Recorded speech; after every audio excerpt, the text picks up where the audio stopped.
Hello, good morning. Morning. Good morning, sir.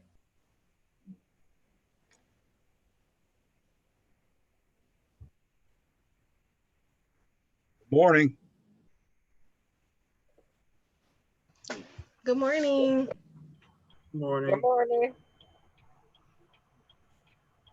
Morning. Good morning. This is Jonathan's parent. He's in the 5th grade, but we only received an invite for high school. Likewise. Okay. Yeah, I see some little people. Well, it's going to be just as exciting, so don't worry about don't worry about the room you're in, okay?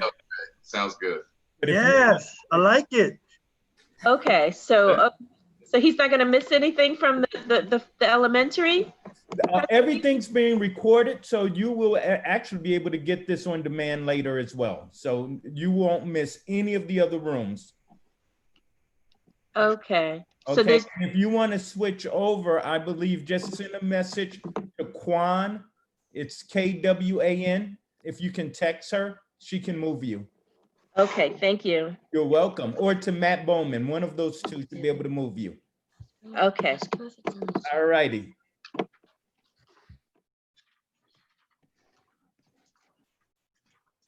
Well, I am Lieutenant Commander Yasmin Adenokwe, and I'm going to be moderating this portion of the career fair. So we have a number of exciting speakers that I am going to turn the floor over to in just a few minutes. But as everyone is entering the room, I want to set up kind of our protocol, how we're going to either ask questions. So one option is to drop the question in the chat. But if you would actually like to unmute yourself and ask a question, you can actually utilize, if you look at the bottom of your screen, you'll see reactions, and you can just do the clap. And the clap will indicate to me that, hey, you would like to ask a question. So that's kind of the protocol that we'll have during this session. So how this is going to work, we have 4 speakers, including myself, and it will be 10 minutes of a presentation, and then we'll have 10 minutes of question and answer. So does anyone have any questions before we start? Because it's right at 10 o'clock. All righty, so our first speaker on deck is Lieutenant Colonel William Simmons, retired. He is going to introduce himself. So, sir, you have the floor. On time, on target. Thank you. I appreciate it. So William Simmons, I'm a engineering graduate from the United States Naval Academy. So graduated from there in 1996. Spent 20 years in the Marine Corps flying FA-18s. And then from there, I retired and went to the corporate world, where I'm a corporate executive today for a Fortune 100 company. My journey through engineering was very interesting. When I selected the Naval Academy to attend there, I was more of a English major, if you will. I like to read, like to write, but then I thought to myself, I'm going to one of the best engineering schools in the country. I need to take advantage of that opportunity. So I selected engineering as my major, and I struggled. I was not used to struggling. I was a straight A student, honor roll, National Honor Society. I mean, you name it in high school, I was that guy. And at the Naval Academy, I was not that guy. So what I learned was I had to apply myself, I had to work hard, and I had to understand with the lessons that I was being taught that would eventually help me in my careers after the Naval Academy. So I graduated from the Naval Academy. I was able to select aviation, Marine Corps aviation. At the time, Colonel Bolden was also at the Naval Academy as a deputy commandant, so second in charge of the Naval Academy. And I was fortunate enough to be able to sit down and talk with him about engineering, about being a pilot, about being an astronaut. He piloted the space shuttle 4 times. No one in history has ever done that. And he eventually went on to be the head of NASA, as you'll see here later. But he was also one of the, I think, number 7 or 8 African American to graduate from the Naval Academy. So he knew what it was like to go through such a rigorous time at the Naval Academy. The workload was grueling, as you might understand there, 24 credit hours in some semesters. So it taught me a lot of different things.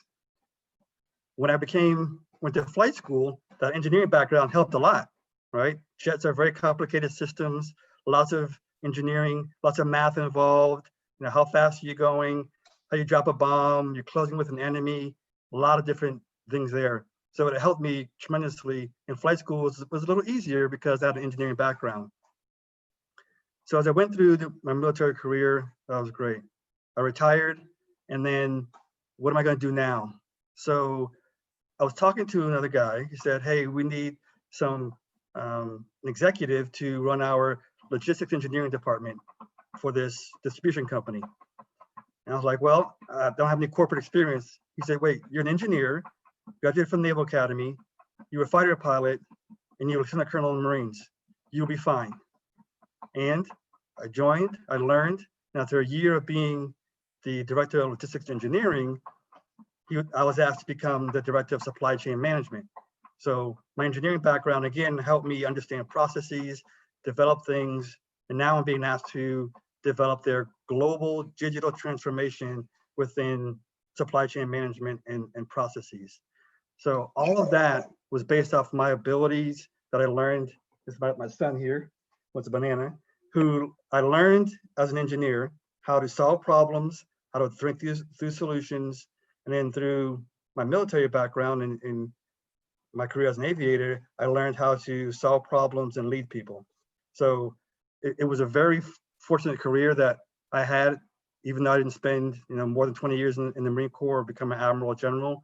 My engineering background, my military background really helped me in the civilian world as well. One of the other things that I took advantage of while I was in the military is the educational opportunities. So I just didn't stop after graduating from undergrad. I also earned 3 master's degrees while I was in the military, because through different ways the military helps you become educated or pay for education, I was able to get an MBA, Master's in Project Management, and a Master's in International Relations. So I tried to diversify my background so that I could be the most prepared for any post-military career that was available to me. So with that being said, a lot of information in a short amount of time.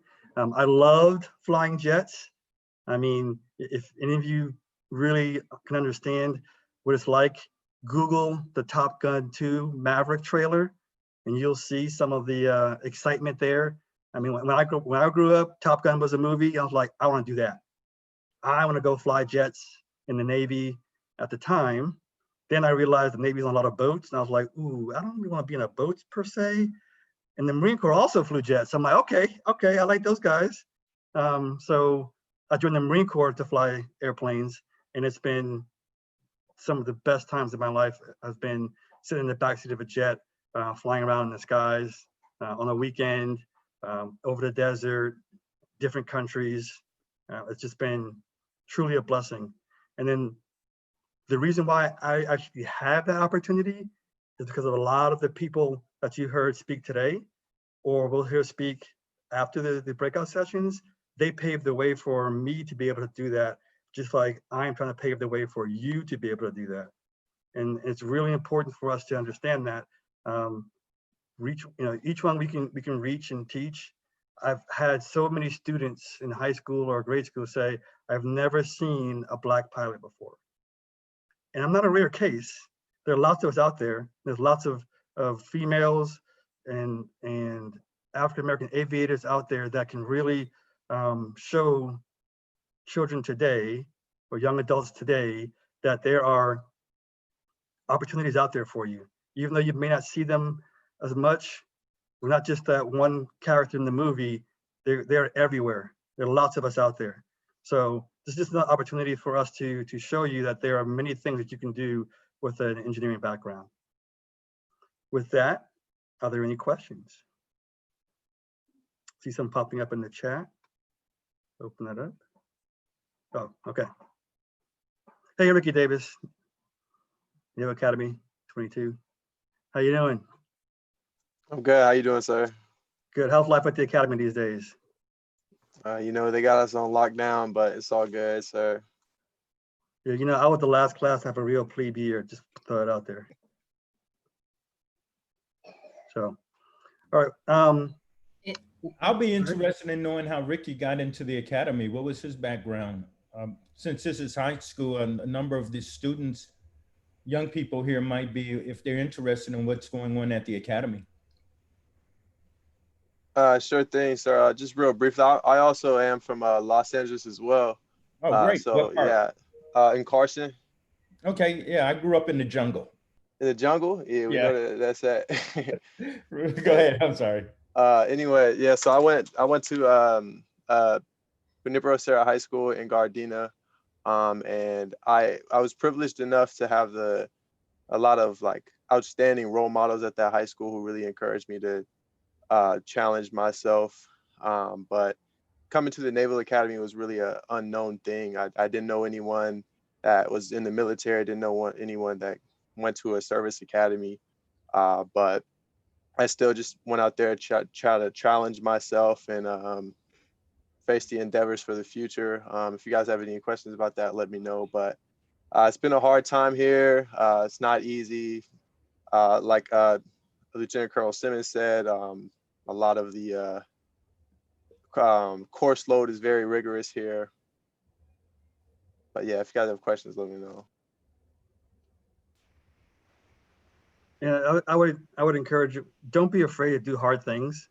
Even if you fail at them, it's really the failure, understanding how to get through that really gives you a good lesson in life. And I mean, I learned that I failed a lot of things in life, but those failures were actually learning points for me to make me better down the road. Aaron, did you have a question? Yes, I want to thank you all for doing this, from the students at the Naval Academy to those that are established in their career, be it NASA or otherwise.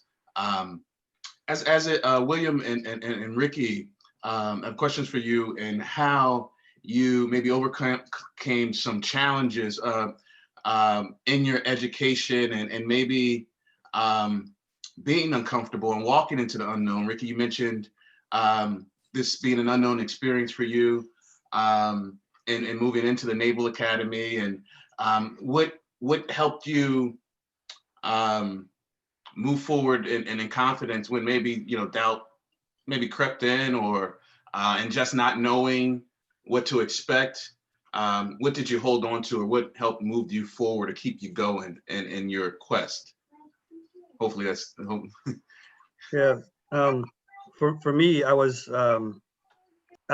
at the time, my freshman year, I was very proud and I knew everything. I was top of my class, and I realized I needed to ask for help. And there was lots of help available, whether it be our instructors, upperclassmen, or fellow classmates. If you are struggling, ask for help and don't be afraid. No one's going to look down on you because you're struggling. Right? And that's one of the things that some people had a hard time with is, I don't want to seem like I'm a failure to others. And they think that asking for help is a sign of weakness or failure, when it's actually a sign of maturity, understanding that you need the help. And no one's going to look down on you, especially when you're trying to better yourself, if you ask for help. There's lots of help there, and lots of mentors and people who will help me. So that's what I did. And it helped me get through challenging times. And by the time I graduated, I was humbled and very appreciative and grateful for the opportunity that I had and the learning that I went through. Ricky? Yeah, so I definitely second that. I agree with everything you said. But in addition to that, I would just add that I kind of looked at like failure like it wasn't an option for me. You can fall down and you could not succeed at things, but if you're looking at the grand scheme of the goal that you have in mind, failing shouldn't be an option. Every shortcome that you have should be a learning opportunity. In addition to that, I would just say that like my faith really helped me get through it. I look at life kind of like, I can do all things through Christ who strengthens me. So I kind of had that mentality going into college and life, like outside of high school. So I would definitely attribute a lot of it just to like my personal beliefs. Thank you. So I have a question for you, Colonel Simmons. What was your most memorable engineering course or STEM course, and why? Maybe for the younger audience. It was statics, because I failed it twice.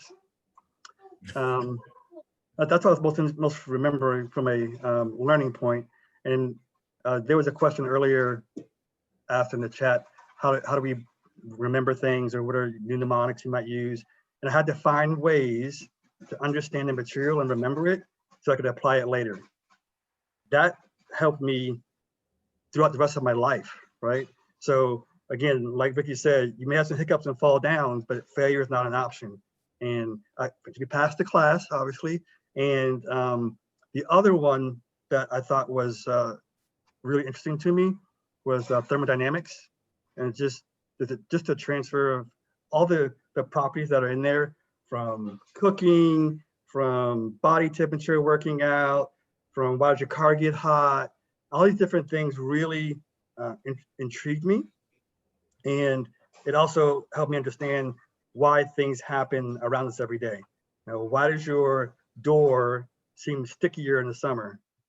Why does your door seem like it's a little bit loose in the winter, right? It's because it contracts. If it's a wooden door, it contracts, expands, and things like that. So those are two memorable courses for me in engineering. That one was a lesson in life. The other one was very intriguing to me.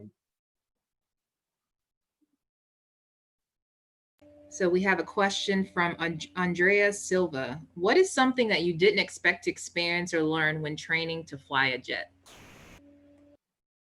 I initially didn't think I'd get as sick as I sometimes did, right? We think, ride roller coasters, and that's fun, but sometimes aviation just does strange things to the body, and there's heat, there's fumes, there's different smells, there's G-forces, and I had friends who were initially aviators who just couldn't take that feeling over time. But as I did it more and more, went through flight school, and then eventually became an instructor for F-18s, I was eventually able to take notes, instruct a flight, do a whole bunch of different things while we're flying, and still not be affected by it negatively, right? So the big surprise was how uncomfortable I might have felt initially, physiologically or physically, and then how I eventually became nothing to me, right? It became just a second nature, taking off, G-forces, being able to multitask, listening to 4 radios at once, all that kind of things where it became second nature as we went through years and years of training and activities. Thank you. Any other questions from the floor? Colonel Simmons has about 5 or 4 minutes left in his portion, so we have about 4 minutes left for questions. And this is what was your favorite plane to fly? No. I'm sorry? Your favorite plane? Definitely the Hornet. F-18D is what I flew in for most of my career, and it was fast, sleek. Now, arguably not as fast as some airplanes, but we were able to do a lot of interesting things with that airplane. Was able to travel all over the world, lots of combat experience. Hundreds of combat missions in the airplane and on the ground, and the ability to support those that needed our support the most with our airplane was really, something that stuck with me for a long time. All right, Gabby, I see you had a question, and then Jamie, I see you had a question in the chat there. So Gabby, go ahead. I was just gonna ask, did you face any opposition when you were going into like pilot school, when you were learning how to fly a jet? Like, were there any people who were naysayers or doubted your ability? Or was it just a smooth transition from the academy to pilot school? Oh, it was not a smooth transition. So Gabby, remember when I said I failed a lot of times in life?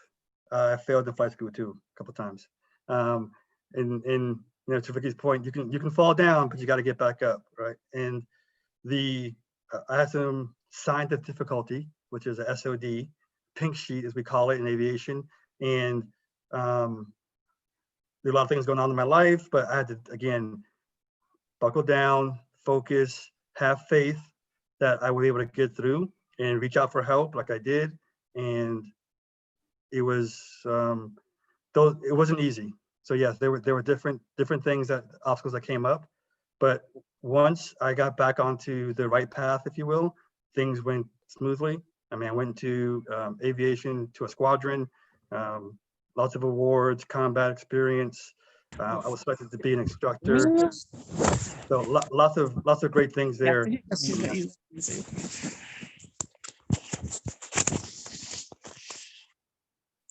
And then Jamie, you asked what was my favorite moment flying a jet.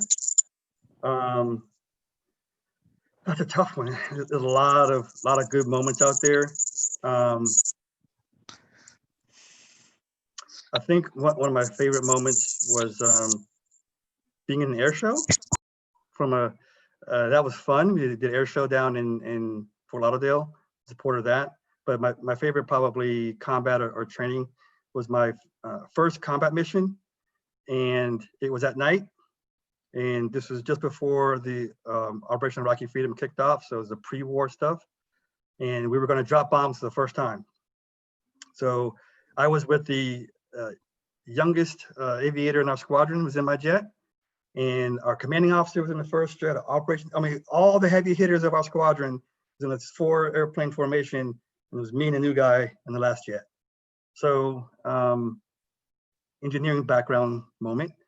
We couldn't get our secure radios working. So our radios have these jamming signals, and we can only get them loaded up and figure it out, within yourselves. If you couldn't have your secure radio flying, then you couldn't go flying on the mission. And we knew we were going to drop bombs that day, so everyone was excited about that. I remembered in my studying of the systems of the airplane that you could manually program it and put in the right frequencies for the secure codes. So I said, hey, hold on a second. So I did that. I manually put it all in, checked it, it worked. And then I said, stand by everyone, I'm going to send you the signal. And you could see everyone's heads in the airplanes turn to the right and look down the line of airplanes and go, how do they know what's going on? Or how do they fix it, right?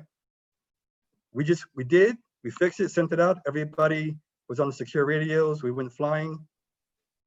And that's because as an engineer, I understood the systems of the jet. I studied the systems of the airplane to include our radio systems. So I was prepared during that situation. We take off, and that night, we're heading out to our rendezvous point. My call sign was not Maverick, was not Iceman, was not Gator, it was Mumbles. All right, so I didn't speak clearly on the radio when I first started. I'm from South Carolina. I speak fast when I get excited, and my nickname or my call sign when I was coming through flight school was Mumbles. Mumbalaya if you're spicy. So we're about to go do our mission, and all of a sudden we get indications of surface-to-air missiles.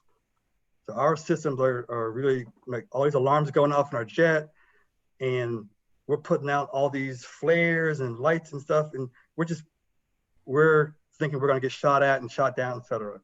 So I try to tell everyone on the radio that we are defending against a surface-to-air missile. And they could hardly understand me, of course, the mumbles, but all they heard was defending against a surface-to-air missile and not anything else. And so as we did that, the alarm stopped. We turned towards our target, dropped our bomb, got it on camera, and then our alarm started again. So now we're thinking we're gonna get shot down again, right? It's at night, we're kind of by ourselves because we fanned out a little bit. And then we're in afterburner, right? So we think that we need to get back to our group faster than we need to. So we're panicking, alarms going off in afterburner. Our lead comes on the radio and goes, number 4, what are you doing? I've got to get to the edge of the border. It's going to close. And they're like, no, it's not. Relax. Come out of Afterburner. Everything's fine. Everything's fine. So it was good to go. Thank you. Sorry, yeah, a little longer there, my long story. It's fine, sir. Thank you. I appreciate it. So now we thank you, Colonel Simmons, for that. So now we're going to transition to Dr. Crystal Bowman. So we just came from pilot working in corporate. Now Dr. Crystal Bowman is going to introduce herself, and she'll probably tell you the tie-in and how we're all connected to the Navy here. Ma'am. Well, good morning, everyone. I am so honored to be here. I was invited by my husband, Lieutenant Commander retired Matthew Bowman. And but first of all, I am a registered pharmacist, and I chose to go to a HBCU, Florida A&M University in Tallahassee, Florida. And I've been a pharmacist for about 25 years. And I've worked in mainly retail at CVS Pharmacy. I received my Bachelor of Science degree, and then I came back to get my Doctor of Pharmacy degree. However, all that has changed now. Pharmacy used to be a 5-year track. Now it's 6 years, where you do 2-year undergrad, then you do the 4-year professional track, and then you will come out with a Doctor of Pharmacy degree. So here you'll be a 22-year-old, 23-year-old, all of a sudden in control, making a lot of money. But I was once in a position, I was in your position now, students, where I was 15 years old and I really did not know what I wanted to do. I knew I was smart, I knew I was studious, but I really did not know what I wanted to do. But we had a career day at my school. And a gentleman, he was a pharmacist, and he was explaining the opportunities in pharmacy. And at that time, it was a predominantly white male profession. And he was explaining that now a lot of minorities, a lot of women are going into this field. But once he told me why, I knew that was going to be the career for me. He was saying that you could work in military, hospital, retail, which is Walgreens, CVS on the corner. It just was research, just a variety of things that you could do. So, and then he was telling me the salary, and it was like a 6-figure salary. And I knew for me that I wanted to be able to take care of myself. I didn't know, you just have so many uncertainties in this world. And for a Black woman, I just wanted to make sure that I could take care of myself.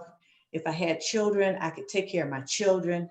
But however, I was blessed to marry my husband at this HBCU at Florida A&M University. And, but you just always have to, as a person, as an individual, you just have to make sure that you secure something for yourself. And so I traveled with my husband.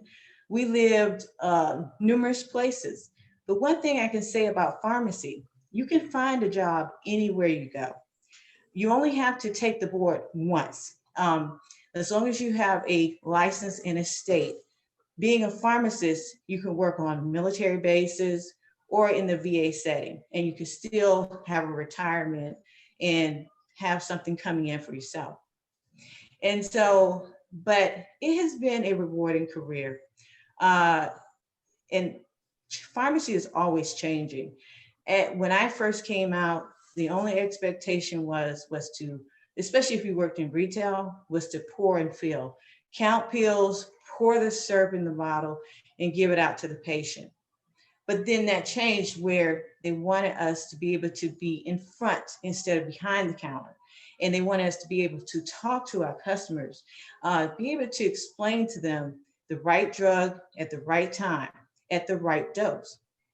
And a lot of your patients will be elderly patients because they are on the most regimen of medicine.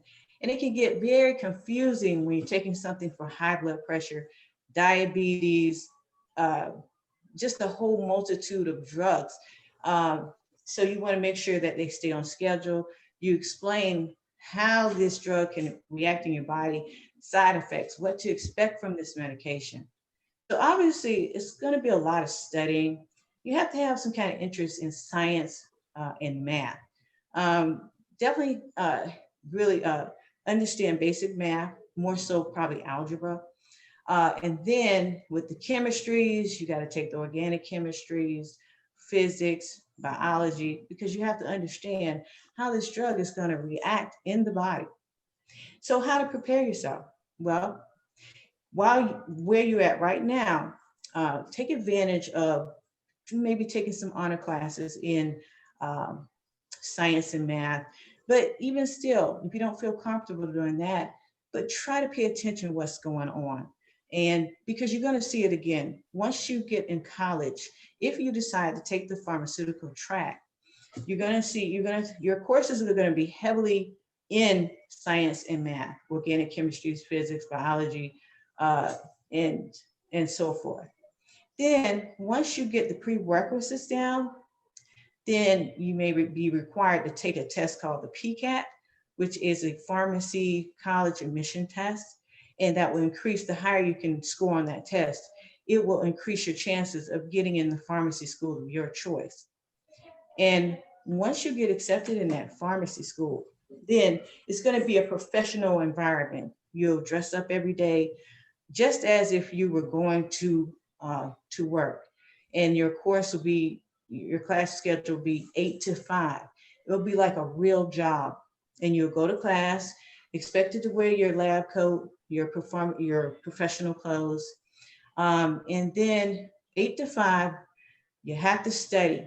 My schedule was, after I came out of class, I would study, probably take a nap, whatever, study, and then the weekend studying. So there was a lot of studying involved. You have to make that commitment. And, but like I said, it's very rewarding. Even after you're coming out, graduating, working into the field, there are lots of things that you can do. So if you don't like one setting, you can try something else. Pharmacy was in such demand, especially when I was coming out, because we were preparing for the baby boomers. We knew that it was going to be a lot of baby boomers. So they wanted to make sure that we were ready and prepared for that. And it was a lot of jobs available. So you could just come in and out of the field. I mean, they were always hiring you with a bonus. But when you think about it, people are always going to need their medicine, no matter what. They're going to need their medicine. And pharmacy is always evolving.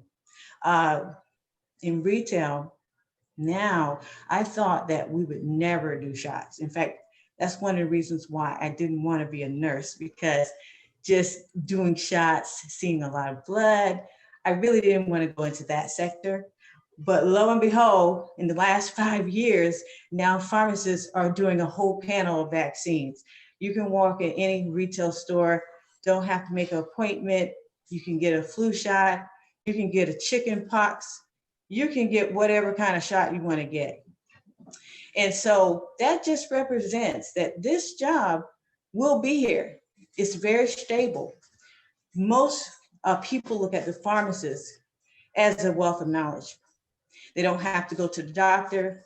They don't have to make an appointment. You can just walk into any retail store and ask your question, or call the pharmacist on the phone and get your questions answered.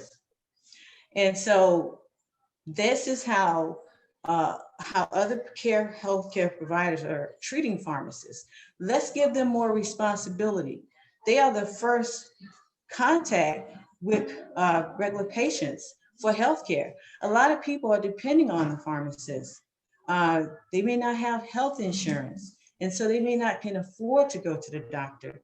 So they trust the pharmacist. So it is a very rewarding, respectable career. I would encourage you, if you want to make a difference in your environment, in your community, to choose pharmacy. It is something that you'll be proud of, people will be proud of you, and it's worth studying for. Just make the commitment. Does anybody have any questions?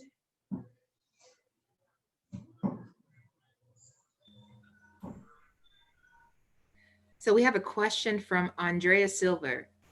In terms of all the studying you did, what suggestions do you have for staying disciplined or getting the most out of that time? Okay, good question. Well, I don't know if you can study well at home. A lot of times I had to go to the library where there were no distractions or it was like a structured environment. I was blessed to have a roommate who was also a pharmacy major. And so we both had the same goals and we could sit home and study together. I would also join study groups because sometimes you can get a different perspective on how to do the same thing. Uh, More resources are better. And so definitely you have to carve out that time every day. Don't wait till it piles up. Read ahead before you get in front of the instructor. So it's not the first time you've heard this information. Participate, ask questions, make appointment with your college instructor. They can explain things. And once you show your interest that you really want to learn and you really want to pass, they will help you. Keep mentors. I kept mentors throughout, even after I graduated. I need letters of recommendations, advice, someone to complain to, or just my frustrations. But definitely keep mentorship, study, empower yourself.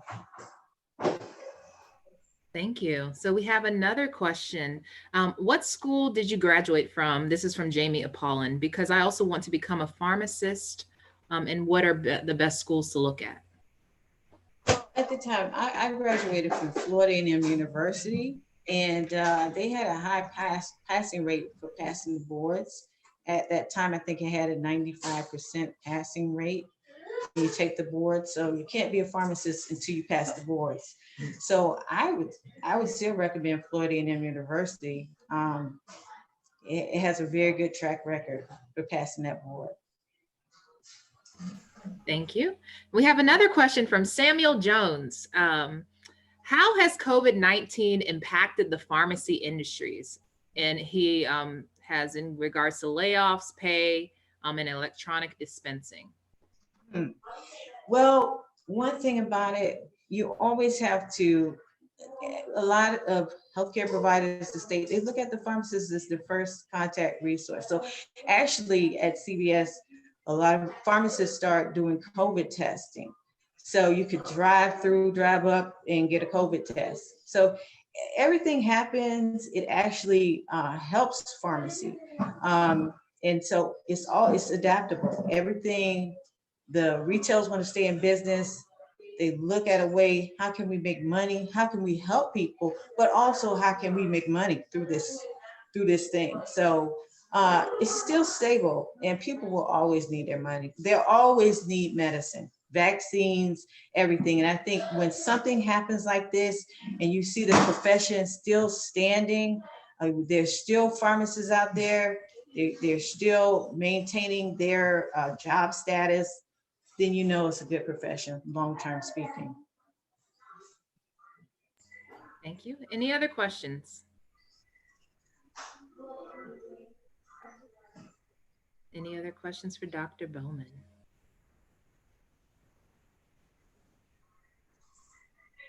Well, I'll lend it to the floor. I think one of the things that you said, in terms of, even though you met your husband, you wanted to have something for yourself.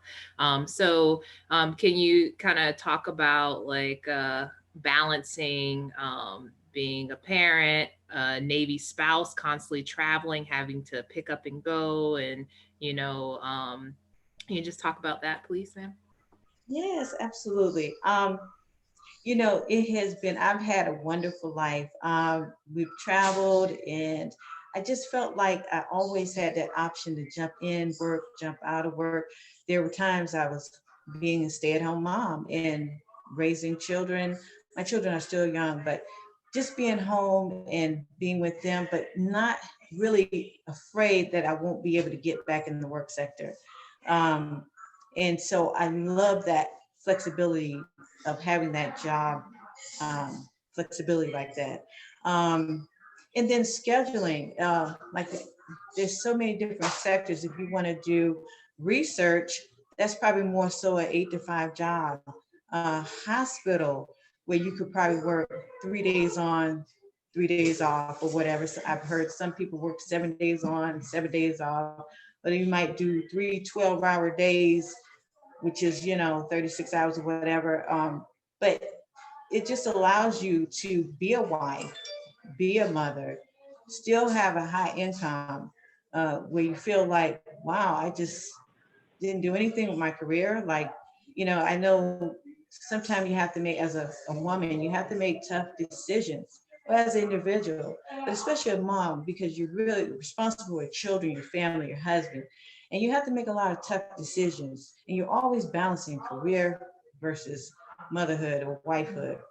And I felt like pharmacy was a good balance, between that. Um, so I don't feel like I missed out on anything. My world has been only enhanced. Uh, by marrying my husband, that was such a blessing, but also still maintaining my identity as well. Thank you for that. Any other questions? Anyone else? Before we transition to the next speaker? Just one quick question for you, Dr. Bowman. What's your favorite Matt story? My favorite, I'm sorry, Story about your husband. my favorite Matt story. Wow, that we would be on here probably for another hour or so. He has so many amazing stories. He is so spontaneous, full of life, so adventurous. I had to learn to just being with him because, he was so supportive with me, with my career. And I think that is like first and foremost. You are so blessed when you can marry someone who fully supports your dreams, your aspirations, and anything that you decide to do. And I just want to say, I couldn't have done any of this without him. When I decided to go back to school, I was actually married to him. He encouraged me to go back to school and get my doctor of pharmacy degree. And he made such amazing sacrifices for me that I am forever grateful to him. We were in a long distance, I was in a long distance education virtual school. And so we were living in Virginia at the time, and my school was in Florida. So he would work all day and then get in the car. He would drive me 12 hours to Florida so it was part virtual, part, you had to show up in class. And he would drive me 12 hours to get me to school. And so I wouldn't get to Jacksonville until like 2 in the morning. And then I had to be there in class at 8 o'clock in the morning. And then we would drive back to Virginia. He has done amazing stunts in our marriage. I am so grateful. And so I can just go on and on about Matthew Bowman, but he is just the key core of why I've had a successful career in pharmacy. Thank you. All righty. Well, thank you, Dr. Bowman. I appreciate that. Now we're going to transition to our next speaker, Rear Admiral Mayer. You have the floor, sir. Good morning. I'm Randy Marr. I flew jets off of carriers in the Navy and retired as a Rear Admiral before I started my own company. I have a few thousand hours flying 8 different kinds of airplanes and even a little bit of time piloting a blimp. At the same time, I was an engineer. You can be both. In fact, I'd offer you probably ought to be both if you want to be a pilot. The best pilots I've known started off in engineering. Not that you can't be a music major and be a pilot, but knowing the systems, as the first speaker said, helps you out when you have a problem. I grew up in Elizabeth, New Jersey. If you take a look at a map of New Jersey, it's that heavily populated yellow area right up next to Newark and New York City. A little New Jersey trivia, we were 3 blocks from the factory that made Girl Scout cookies back then. You could walk down by the side and buy broken bags by the bag, which wasn't bad for a kid. I knew I wanted to go to the Naval Academy since I was in the 1st grade. I read a book about it in the school library. I think one of my examples was my father. He was a machinist. He worked with drills and lathes and made parts for things, but he wanted to be a mechanical engineer. So when I was in elementary school, he went to college at night for 8 years. I saw how hard he worked. After high school, I eventually did get to the Naval Academy, and I graduated with a systems engineering degree. And eventually, I got a degree in master's degree in aerospace engineering. After I got my master's degree, I switched from flying to be a full-time engineer for the Navy, and I did that the rest of my career. When I was in high school and college, I was a pretty good athlete, particularly in high school. But I was a better student. No matter how much I liked playing baseball, I was never going to be drafted. I liked running, but I wasn't going to get a track scholarship either. So if I was going to excel, I needed to do something, and that was academics. I liked in high school and in elementary school, I liked math and physics, and I liked history. I was never good at chemistry. I never got good grades in chemistry. I failed chemistry. I probably should have worked harder, but that's why I'm an aerospace engineer, not a pharmacist. Engineering classes do take a lot of hard work. As everybody has said, if you're going to be successful at anything, you're going to have to work. You need to be willing to put that effort in. But the good thing to know is there are a lot of people like us out there who are willing to help if you want to do the work and you ask for help. Later on, when I got my master's degree, I'd been out of college for 10 years. Believe it or not, you can forget a lot in 10 years. So the school said I had to take a refresher course in calculus. I don't know how many of you have taken calculus. It is pretty fun, but you can forget it. If you want to be an engineer, you have to know calculus. I thought I was still good at it. Well, I walked into the refresher course and I didn't study too hard. I took the first test and I got an F. I took the quiz the next week and I got a D. So I went back to what I did in college. I had to work harder and ask for help when I got stuck. Every night that semester, I went home and I started by working every problem in the calculus book. I started with chapter 1 and went all the way through to the end. It was a 1,000-page book. I still have that book. On the final exam, I got 100. The professor told me he had his doubts I'd pass, but he saw how hard I was working. I think you heard that from the first speaker, and you heard that from the second speaker. None of us are geniuses. All of us can work hard. It's one of the things about college engineering course. You don't have to be a genius. Just put in the work. Working in aerospace is a great career, not just aerospace engineering. The picture behind me is an F-35 Lightning II, the Navy's newest fighter. I worked on that program for 4 years before I left the Navy. When you look at it, you can see aerospace engineers did a good job. It's a pretty good looking airplane. But the airplane is basically a flying computer. The pilots say it practically flies itself. And that's from the software engineers who did their work with the controls. In it, it has sensors that let the pilot look right through the floor and see the ground below them. Is that magic? Wonder Woman's invisible airplane? No, that's what engineers do. If you're interested in biology or physiology, there are engineers working on the F-35 who design and test those pilot life support systems. And there are pharmacists who know what drugs to give the pilot to help them perform better when they have to be up for long missions. If you like video games, the F-35 has one of the most realistic simulators you can imagine. It's located in a huge hangar at the Navy base in Maryland. 14 pilots can fight each other at the same time, and the graphics and cockpits look like you're in the real world. When pilots get out of it, they are sweating. It's better than anything you've ever played, and it was designed by computer engineers and electrical engineers who work for the Navy. By the way, a lot of those engineers are minorities and women. In fact, I was down there a few weeks ago, and at least half of the top engineers working on that simulator right now are women. If you're worried about the environment and climate change, engineering is a great way to fix that.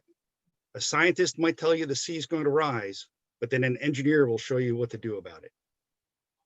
When I was at NavAir, we flew almost every airplane and helicopter in the Navy using bio-based fuel made out of plants. The F-18, which is the fighter the Navy had been flying for many years, is called the Hornet. Engineering is teamwork.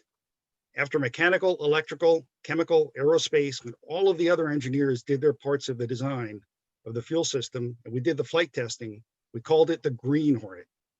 It flew just fine using jet fuel made from plants. I started my own company after I left the Navy. I help larger companies with their projects. One I worked with developed bio-based cleaning products, bio-based oil for diesel engines, and other things that are helping clean up the environment. The president, a chemical engineer, is a woman. How do you know you're an engineer? I'll tell you the secret. If you like being a geek, even just a little bit, even if you're also a pretty good athlete or a dancer or a musician or an actor, if you like being a geek, but you don't want to tell anybody, you should be an engineer. We're all geeks. It's okay. You'll have friends here. Engineering has been very good to me. As you've heard, engineers get paid pretty well. In fact, most get paid really well. Median incomes are around $150,000 a year for many engineering fields in the US. On almost any list you look at, any of the STEM fields, whether they're doctors or pharmacists or engineers, they make up over 15 of the top 20 highest paying careers. I can afford to buy my own car. In my case, it's an F-150. I can have a house. I can pay for the things I need and my family needs. I can pay for the things I want because I'm an engineer. My oldest son has a cybersecurity degree. He's an engineer working for a company in Maryland. He finished college only a couple of years ago and has already paid off almost all of his student loans. Engineering pays well. Between the Navy and engineering, I've been able to travel a lot. In the last 4 years, I've been all over the US working with companies on projects. And before that, engineering work with the Navy took me around the world. I've gotten to work with engineers from Japan, Canada, England, Norway, United Arab Emirates, Turkey, all over. I've worked with NASA and some astronauts. You'll be fortunate to hear from Major General Bolden later.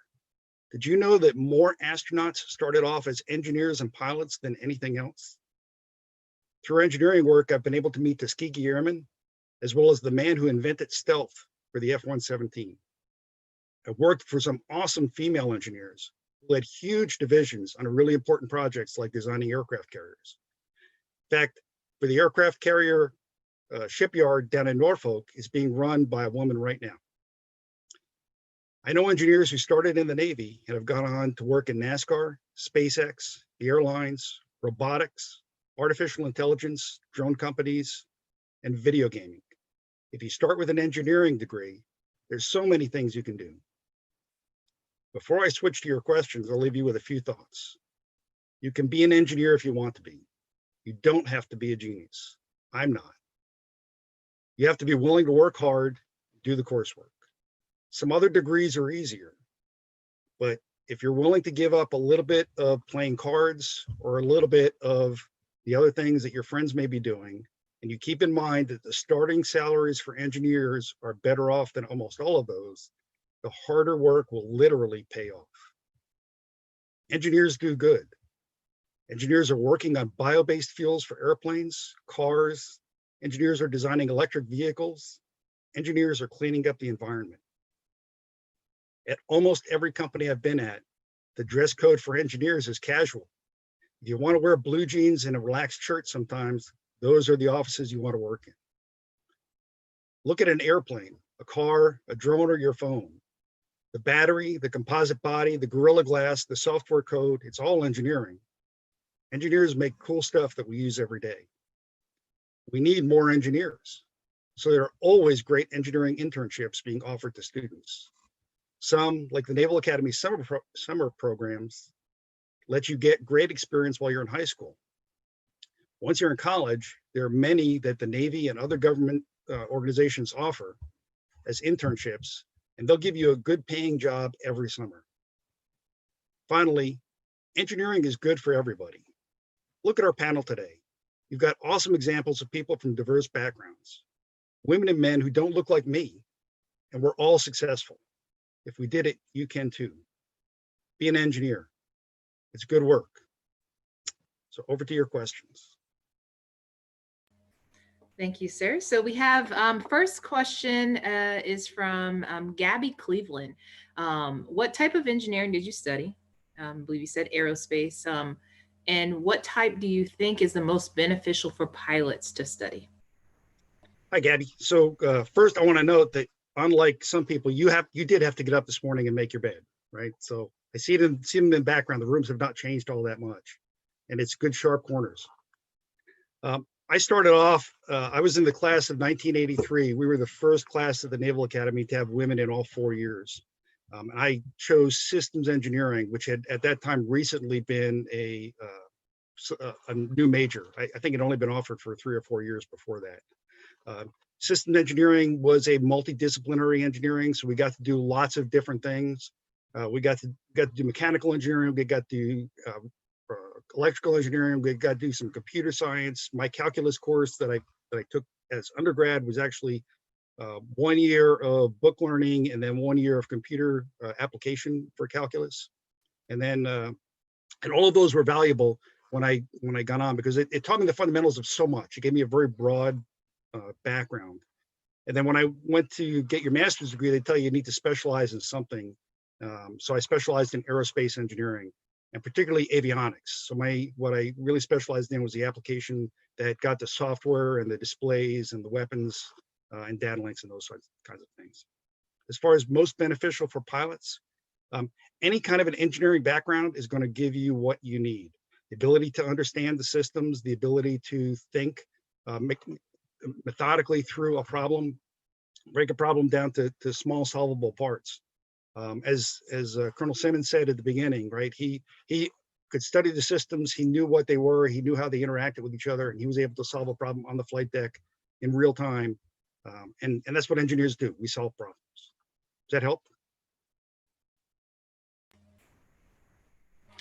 Actually, I believe you answered Andrea's question that actually asks, why did you specialize in aerospace? So we have another question that says, why did you specifically choose engineering for your job when you had other options? Because I'm a geek.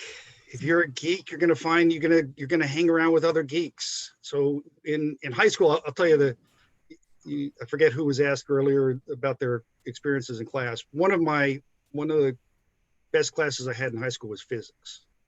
And it was because the teacher really cared about us. I liked math and I liked history and I liked a lot of different courses, but I really liked physics, and that teacher really set me on the course. I wanted to be an engineer, but he really set me on the course to say, here's how it works, right? When you get math or you have physics and you apply a force to an object or you drop a ball, this is how you can use that every day.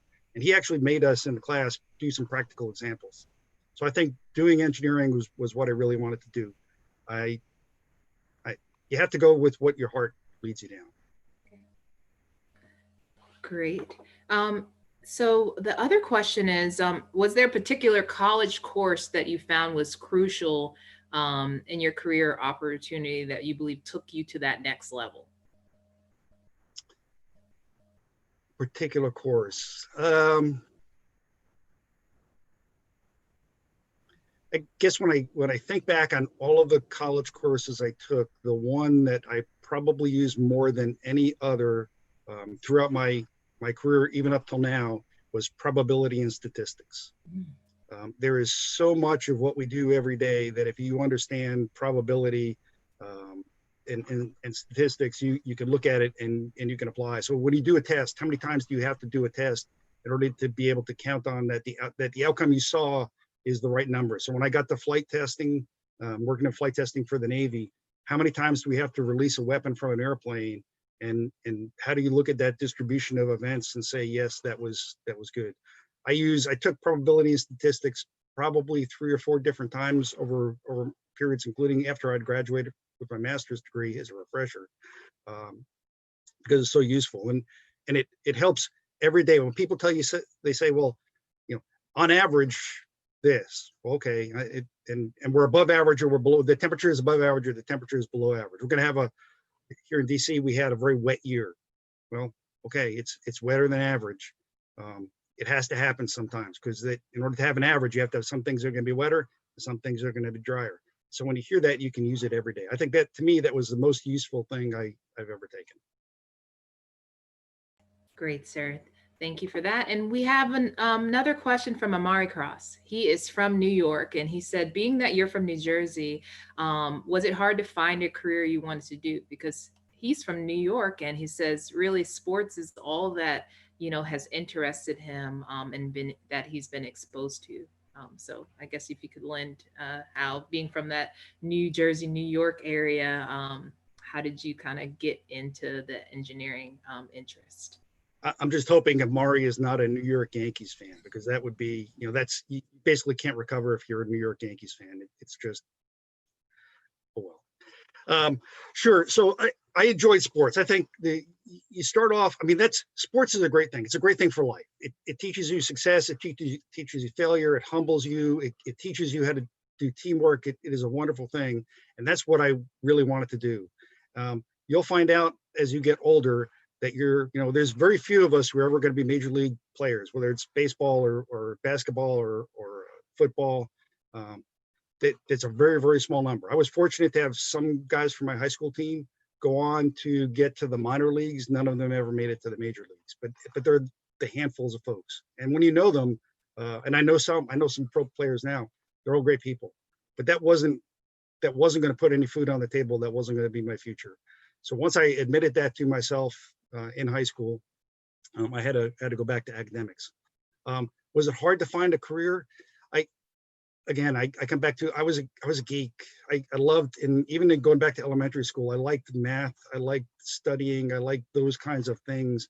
I wasn't the best at any of them, but I enjoyed it, and I liked being able to solve a problem. I guess that maybe that's part of engineering. I liked somebody giving me a problem and me having to solve it. A lot of people don't understand word problems in math. Remember those when we had to go do those? But if you start off with word problems and figure out what are they really trying to say and get rid of all the extra words and you can turn it into a math equation, those were the kinds of things that were useful to me. And frankly, that's what we do every day, right? All problems I get today in working with companies, they are word problems. Somebody tells you this is what the problem is, and you have to go figure out what's extraneous and turn it into something you could do. If you're a Yankees fan, you should really think about the Red Sox. We're coming back this year. Oh, Red Sox. Sir, a quick question for you, kind of along those lines from Mari. In a lot of my time talking with high school students, would you agree, or could you enlighten on the fact that there are lots of engineers within sports, like shoes, designing different things and analyzing different things? Could you talk about that for us? Absolutely. So I recommend, if you're on this video that watching this video later, that you Google or DuckDuck or whatever, Jesse Iwuji, Iwuji. Jesse was a football player at the Naval Academy, and he is on the second tier of the NASCAR circuit today. And if you read his things or listen to what he's doing, that's the one. He built that off of engineering. There are pro football players who started off as engineers when they were in college playing off, and some of them did very well, particularly if you're coming out of one of the service academies or one of the Ivy League schools. Go on after their pro football career ends, because even for the best, right, the longest enduring football player or baseball player, that's maybe 10 or 15 years for most of them. They go on to start tech companies. And that engineering background, because they made enough money that they were able to do that, they go on to start that background. So those are really great opportunities that present themselves in the engineering background. There are great engineers in sports, and they go on and apply it. Does that help? I think it does. Thank you. Okay. And look up Jesse Iwuji. Great. He's a great guy to follow on social media. So we have another question from Samuel Jones. What kind of jobs could an aerospace engineer have as an entrepreneur? Anything you want to do. So I have friends who have, well, like me, guys and ladies who are running their own companies, we work with small problems that bigger companies have. I have a friend who retired who's an aerospace engineer, retired from Northrop Grumman, and he is working on what will be the next supersonic airplane, and designing that, and they are going to fly next year. I have other friends who have started drone development companies. There is one of them who won't tell me exactly where he is working. I know it's somewhere in California, and he's shown me a picture of hills, so I think it's somewhere in Central California. But they're building what will be what they plan to be, the first human-capable autonomous drone that will basically be like a taxi. And he's a aerospace engineer specializing in software development. He developed the software that helps autoland F-18s, and he's applying that to that. So any drones, anything to do with aviation, anything to do with supporting airlines, or people who make I mentioned that bio-based company. The president is a chemical engineer. The vice president, who was a F-18 Rio, who's a classmate of mine, he's also an aerospace engineer, and he's working in bio-based chemistry. So.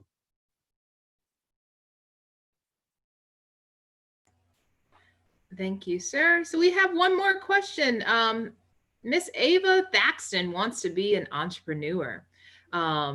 Does entrepreneurship have anything to do with engineering, she asks?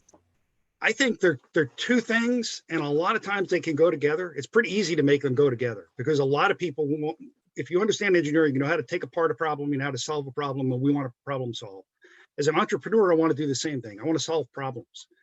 My company, my line is doing good with good people, right? So I want to find people who need help. I want to see how I can help them. I'll take their problem apart.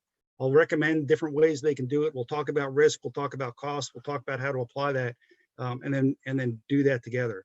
So there are small businesses. I am working with a company in Huntington Beach, California, and they are developing there. It is a husband and wife, and they are developing. They have a prototype of a starter for an aircraft engine for the Navy. It's called the E-2D. It's a turboprop propeller airplane, the only propeller airplane left on the flight decks, and they're developing an electric starter for that. And they built the prototype. They're entrepreneurs. They got a couple $100,000 from the Navy to build the prototype. They're going to test it in February. And what I'm helping them with is, how do you do all the other things they need to do in order to get that ready for production, hopefully in 3 or 4 years. So yes, they are two things, but boy, do they fit together really, really well. So be an engineer and be an entrepreneur. All righty, thank you, sir. Thank you. Well, I am going to be the last speaker. I am Lieutenant Commander Yasmin Adenokwe. I'm actually going to share my screen because I have a little short presentation actually that I developed.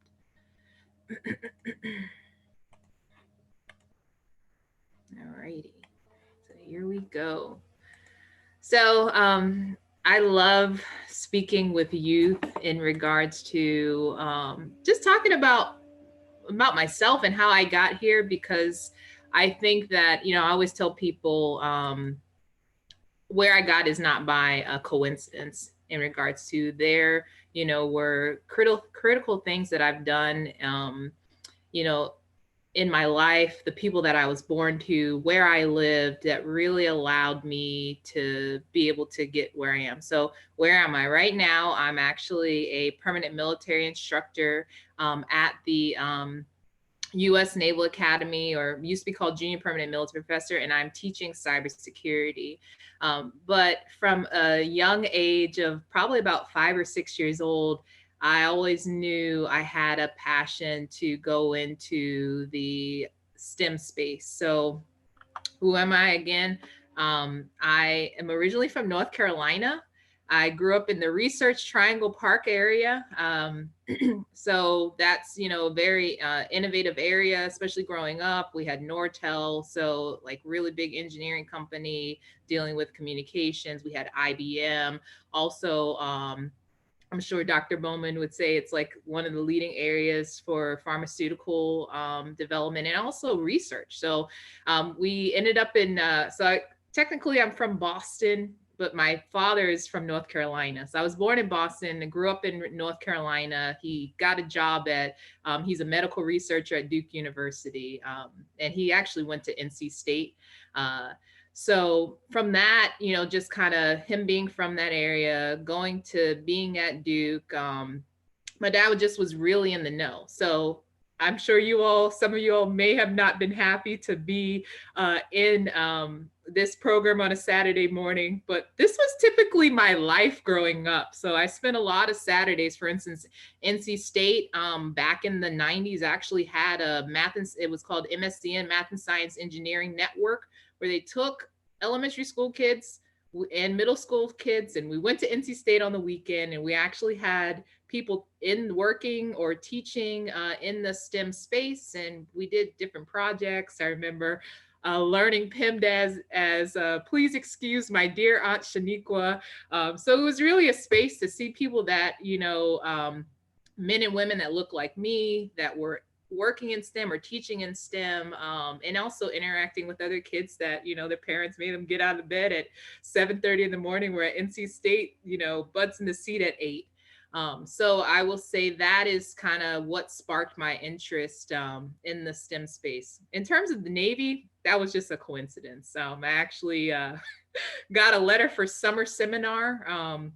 If you're interested, you can go to the usna.edu and you go to admissions. Summer seminar pre-pandemic was an opportunity to allow you to go to the Naval Academy for a week. And I had no clue. I didn't even know that the Naval Academy existed. I actually said I didn't want to go to school in North Carolina. I actually was going to go to Wash U in St. Louis, and I was going to be a biomedical engineer because kind of my dad being in that medical research space. And then I was in a women in math mentorship program in middle school and high school. And my mentor, her name is Lori Dunstan, Newkirk Dunstan. She was a double E working at Nortel. So I said, okay, I'm going to combine the two and I'm going to do biomedical. But I got the invitation to summer seminar, and thus that was it. I said, I went to the academy. I'm like, this is where I'm supposed to be. But the problem was the Naval Academy didn't have biomedical engineering, but I kind of sacrificed that major to actually go to the academy. I just really like the discipline atmosphere. I like the structure. And then the academy has, a number of engineering courses, but I actually ended up majoring in mathematics. While at the academy, I did a number of things. I, was in National Society of Black Engineers. I sung in the gospel choir. I actually ended up walking onto the track team. So the sports aspect being in a midshipman, that actually was great because it got me off the yard, especially my freshman year. So I actually ended up getting medically disqualified. So I know Colonel Simmons talked about getting sick. So I actually got sick a lot on my summer trainings. Every platform I was on, and I really didn't fly prior to come to the academy. Every time I was on an airplane, just even like the big airplanes going home, I found myself puking in a bag. So I actually got medically disqualified from aviation and surface warfare, but it actually allowed me to go to the cryptologic warfare community. So if you're from, if you heard of National Security Agency, that's actually where my first job was. So cryptography, it's obviously it's the study of codes and kind of the algorithms behind them. Also the analysis, so codes meaning, I don't know if you remember when Colonel Simmons talked about their, starting mission and they needed to talk in secret. So that is what my community does. We either help develop these ways, these keys, these algorithms to be able to allow allow us to talk in secret, or we are actually collecting our enemies or adversaries' secret communications and trying to figure out what are they saying. So that's what I did. I actually was primarily most of my career, I did signals intelligence, which is composed of Comet, ELIN, and FISN, and then I did some cyber. So you see me. This was one of my most favorite jobs. I was an acquisition officer at a command called Navy Cyber Warfare Development Group, and there I was able to actually help. I actually led 2 projects where I developed antenna systems, both for destroyers, which are ships in the Navy, and then also at the time it was EP3s, which is a aircraft. Now it's like they're transitioning to P8s, but in the Navy. But the purpose of that was, I was able to develop antenna systems to allow us to collect those communications of, to understand, to be able to have a leg up on our adversary and our enemy, that ultimately work with our below deck system. So here you see me, I'm actually in the Mediterranean Ocean on a raft. So I got stationed on a ship, funny, it's kind of crazy, right? I got med DQ'd from being able to be a SWO, but then I ended up being assigned to a ship as a cryptologist. So I was, permanently assigned to the USS Nitz out in Norfolk. We actually deployed twice with them. And this was kind of the end of our deployment. I was on a swim call, so I had to jump off the back of the ship, but that was great. It was a great way to see, tactical Navy in regards to also, how me as a cryptologist, plays into our actual mission at sea. And then here I am actually, this is where I'm at right now. I'm teaching at the Naval Academy. So here you see, I went to UMBC off duty, but I did get my undergrad in math, and I also have 2 children. So how did I really engineer, in terms of my platform? So really I knew, so I honestly believe like this is exactly where I'm supposed to be in terms of teaching at the Naval Academy, teaching cybersecurity. And like I said, that, drive for STEM and also education really started in being able to mentor midshipmen, started off. So I knew that was my purpose. So I always had a vision and a goal. And I would challenge you to think about your, as you're listening to these speakers and stuff, think about what is your purpose? What is your vision? What are the goals that you have? And then make a plan, right? So my father and mother are very intense people. So I went to these STEM programs in elementary school, and then I transitioned, middle school. I remember one day my dad sits me down, what do you want to be? And I remember, I forget what, I think I said, I forget, it was something with engine. It wasn't biomedical at the time, but he's like, okay, so I want you to go and look up these different schools that specialize in this, or get a list of schools and then determine what does it take to get in there. Because guess what? So if you're in middle school or elementary school, even if you're in high school, right? You have to have a plan. You also need to know the requirements. So I kind of looked up what was the SAT, right? So I even took the just SAT cold just to see what the test was like, to see, hey, what were my weak areas? Also, doing the research, understanding what it takes to actually get to maybe those schools that you would like to be, like to go to. Because, you just don't wait till your junior year or your senior year when it's time to submit the application. You actually want to be able to set yourself up for success. And then once you have your plan, right, getting a mentor, connecting with people on LinkedIn. Even there's tons of internships and programs that you can be a part of, even in middle school and also high school. And then also time management, right? Really studying time management starts early. And then lastly, learning never stops, right? So actually that's in the second to last slide. Learning never stops. So if you're interested about something, if there's something that we said here in this platform, Google is a powerful thing. And there's so many videos on YouTube. You also have meetup groups. Harvard even has free programs where you can just sign up and get training on different topics, whether you want to learn how to code or you want to maybe start looking to what is calculus about. They are there and available. And then the last thing is protecting your shine, right? Always, having humility. In this platform, people talked about failure, right? Really letting go of that ego and understanding that, hey, in this world, we are not alone, and really, people are around us because we're supposed to do life together. And that in our failures, we need to really, find the people to help us get back up if we are struggling, to really find, to ask for help, right? And also protecting that shine in regards to, nowadays with the information age, nothing is like, if you put something out there, it's always out there, in regards to being cautious of, you want to accomplish this goal of going to college and being, whether this pharmacist or this Navy pilot or this, engineer, right? Understanding that, hey, even at your age, what you post on social media can impact your future, right? So really thinking about, hey, I have these goals and these things that I want to accomplish, and that, hey, I want to protect that. So really consider that, when you are, I think social media is a great thing, right? It's a way to connect with people, but it also can potentially, depending on, if you're not cautious of what you're posting, right? And understanding that is a representation of you, it can impact your future. And, once you find your purpose, live it, right? There will be no regrets. And that my dad always used to tell me, set yourself up to choose and not be chosen. And that goes back to when, he sat me down and asked me, hey, what is it that you want to do? Where do you want to go to school, right? So that way I could arm myself to have the grades, to have the SAT scores, to have the involvement within my community, also be a part of different organizations that prepared me to where I wanted to be. So that way, when I applied, like for instance, to the Naval Academy, to Washington University, St. Louis, I had the confidence knowing that I had given my best effort.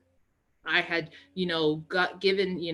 done everything I could do to be competitive for the different things that I wanted to do in life, because it's all about planning. It's all about having that foresight of, hey, this is where I want to be. So there may be sacrifices that you may have to make in regards to, maybe you have the big exam and you can't, be on social media because maybe that's the time that you need to study, right? And really being cautious and thinking, and really, listening to your parents, finding people in your community that can help you achieve the goals and the things that you want to do in life. And that is all I have for that. Does anybody have any questions? Let's see what's in the question box. Okay, so Gabby says she wants to major in cyber operations. Is becoming a very important field. Okay, so cyber, like I tell anybody. So I actually I'm the I'm the OREP for the Women in Cyber and Computing Club. So Gabby, I know we're in the virtual and I probably don't have you in Plebe Cyber, but please email me at identically@usna.edu and we can talk more offline. But really, like, I've gone to a number of cyber conferences, in particular Grace Hopper, which is like thousands of women in the cyber and computing space. Last year we were in Orlando. And what I learned is cyber touches everything, right? Really, that, information is a powerful thing in regards to, we have people out here that are trying to steal your social, trying to steal your credit card data, right? Trying to hack into your computer, trying to see, maybe manipulate your Ring doorbell or your Wi-Fi enabled crock pot, right? We have what we call these Internet of Things. And one thing that I learned, even me at the conferences, as in the cyberspace, it touches everything. So whether if you maybe are interested in fashion, right? A lot of these, online sales is actually, even in the pandemic, that's why these companies are still thriving, but they need cyber professionals to protect their systems, protect their websites, and the transactions and the data that they're having with their employees, even like with Dr. Bowman in terms of pharmacies. I always say, like, it frustrates me because I'm like, we should be able to just like plug in our phone, our prescription, and then go to a locker, right? And just get the prescription. But I heard in the past that was a thing, but obviously with the opioid epidemic, right? We need people like Dr. Bowman to be able to, because we can't necessarily have all that stuff necessarily, given to everybody. That needs to be controlled. We have these like controlled substances, and even with the, two pilots, right? Like they said, it's a flying computer, right? And best believe the adversaries want to affect these flying computers. So we need, even one of the classes I teach, it's cyber physical systems. We look at control theory, right? We look at actuators, we look at, feedback systems, right? And how one could potentially have a cyber effect to maybe, change what the pilot is actually seeing on the screen, right? What are the mechanisms we have in place to actually allow, maybe we allow us to know, hey, someone is actually affecting our cyber system, or even before, while we're building it, architecting in security, right? So that way our adversaries can't necessarily, affect our flight operations. How important is computer science in the cryptology field? It's really important. So actually, as a cryptologist, I did a civilian school, I did off duties, I kind of paid part on my own, a little from the Navy. But if you actually go like to MPS, like one of the key fields that we want as in the cryptology field is computer science. Specifically as cryptologists, cyber is such a big mission area for us now that we really want cryptologists that are competent in knowing how to code, right? Because knowing how to code, knowing data structures, right? Because for instance, to know for how, like if you knowing how to code allows you to figure out what is there malware in the code, right? So it's almost like you know how to make the recipe, so then you can find out, okay, there's something off with that, right? Or maybe even developing tools to allow us to, exploit our adversaries' communications or their weapon systems. Any other questions? I just want to say thank you, and it warms my heart that someone joined NSBE, and NSBE's still going strong. When I was a junior at the Naval Academy, we approached then Colonel Bolden, who was our guest speaker, about bringing the Society of Black Engineers, a chapter to the Naval Academy. He was instrumental in helping us do that, and we didn't have a resource or a group at the time that we were trying to all be engineers or struggle through engineering together. And that really offered us a platform to do that. So as again, it's just good to hear that it's still going and still offering ways to help students get through engineering, which is a tough program. Yes, sir. I mean, it's, yeah, I mean, NSBE, even though NSBE, I joined it, and it was great in terms of having that support and that fellowship and, really connecting with other like-minded people. And yeah, I mean, those who are in middle school or high school, NSBE actually has NSBE junior chapters throughout the US. So you can go to nesbe.org and find those. Those are another opportunity. Sometimes they have after school programs, or they have pre-college. I know I'm a part of the professional chapter in NSBE DC, and we have pre-college initiatives. We actually just recently participated in the USA Science and Engineering Festival.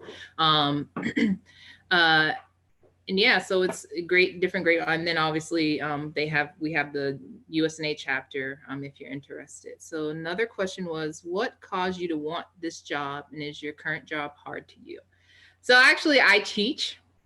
I always wanted to teach. That was always something in me, and it was great because I'm actually able to be in the Navy. I'm able to teach back at my alma mater and mentor midshipmen. I really feel like I always tell people in the United States, like I look at what my kids' teachers make. They're underpaid for just the impact that they have, right? Literally, teachers, like in the secondary level, they're arming our kids. They're developing our future, and but also they're critical people in our kids' lives. Like even like me as a military professor, right? I look at it as an opportunity to really connect with people, really to shape and mold the future. So. And is it hard? I think it's harder in the pandemic because I am a people person. So I'm just always on the other side of the screen, and I don't really get to see, you see my students in person. I was able to go in for one day earlier in the semester, but I think the pandemic has made it hard because I really feel like that human connection is important in terms of I can kind of detect body language. Like maybe they just don't understand what I'm talking about right now, right? You don't really get that through the computer. I just get stares and I'm like, hey, is anybody going to talk to me today? So I think the pandemic has made it harder in terms of really being able to have that human connection while I am teaching. So, and Dr. Taborn also said, BEYA is actually also a great resource. So they have a mentorship program too that you should check out for those middle school and high school students to connect with different mentors in the engineering space. So I would offer you that. But yeah, I feel like if you're on here, I would say one thing last words I would leave is if you don't do anything, just remember that I think all of us can have the same sentiment that we didn't get here by accident, right? I think it was our parents and other people in our lives, and also that purpose within that we knew that we wanted to pursue the things that we are doing now. So, and now we're trying to give that back and share that with you. So we have about 2 minutes. Any more questions? Any other speakers want to have any last words? Yeah, we're not here by accident, nor do we get here by ourselves. Right. So lean on your community, lean on the speakers here, lean on whoever you can to help you get to where you need to be, because we're here to help you. And I would add congratulations to everybody who's in this chat room today, because you're doing something that a lot of other people are not going to do. And you gave up maybe a little bit of sleep, or you gave up something else to go do this. That sets you apart. So be proud of yourselves.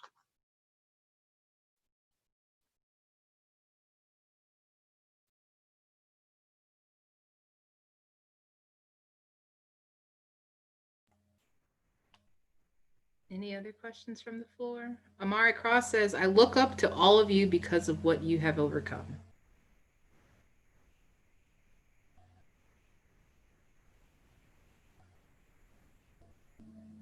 And I guess he says, were there days where you felt you wanted to quit? I actually almost left the Naval Academy during my youngster year. I told my dad, hey, whoever you know at NC State, hook me up because I'm over this. But you know what? It was the people around me, whether my track coaches, the Nesby OREP, Gospel Choir, even Commander Duncan White, who works there, that, they say, you got this, Yasmin. And it wasn't even like I was failing. I don't know. It was like a youngster year. The Academy's always, to me, it was an awkward year.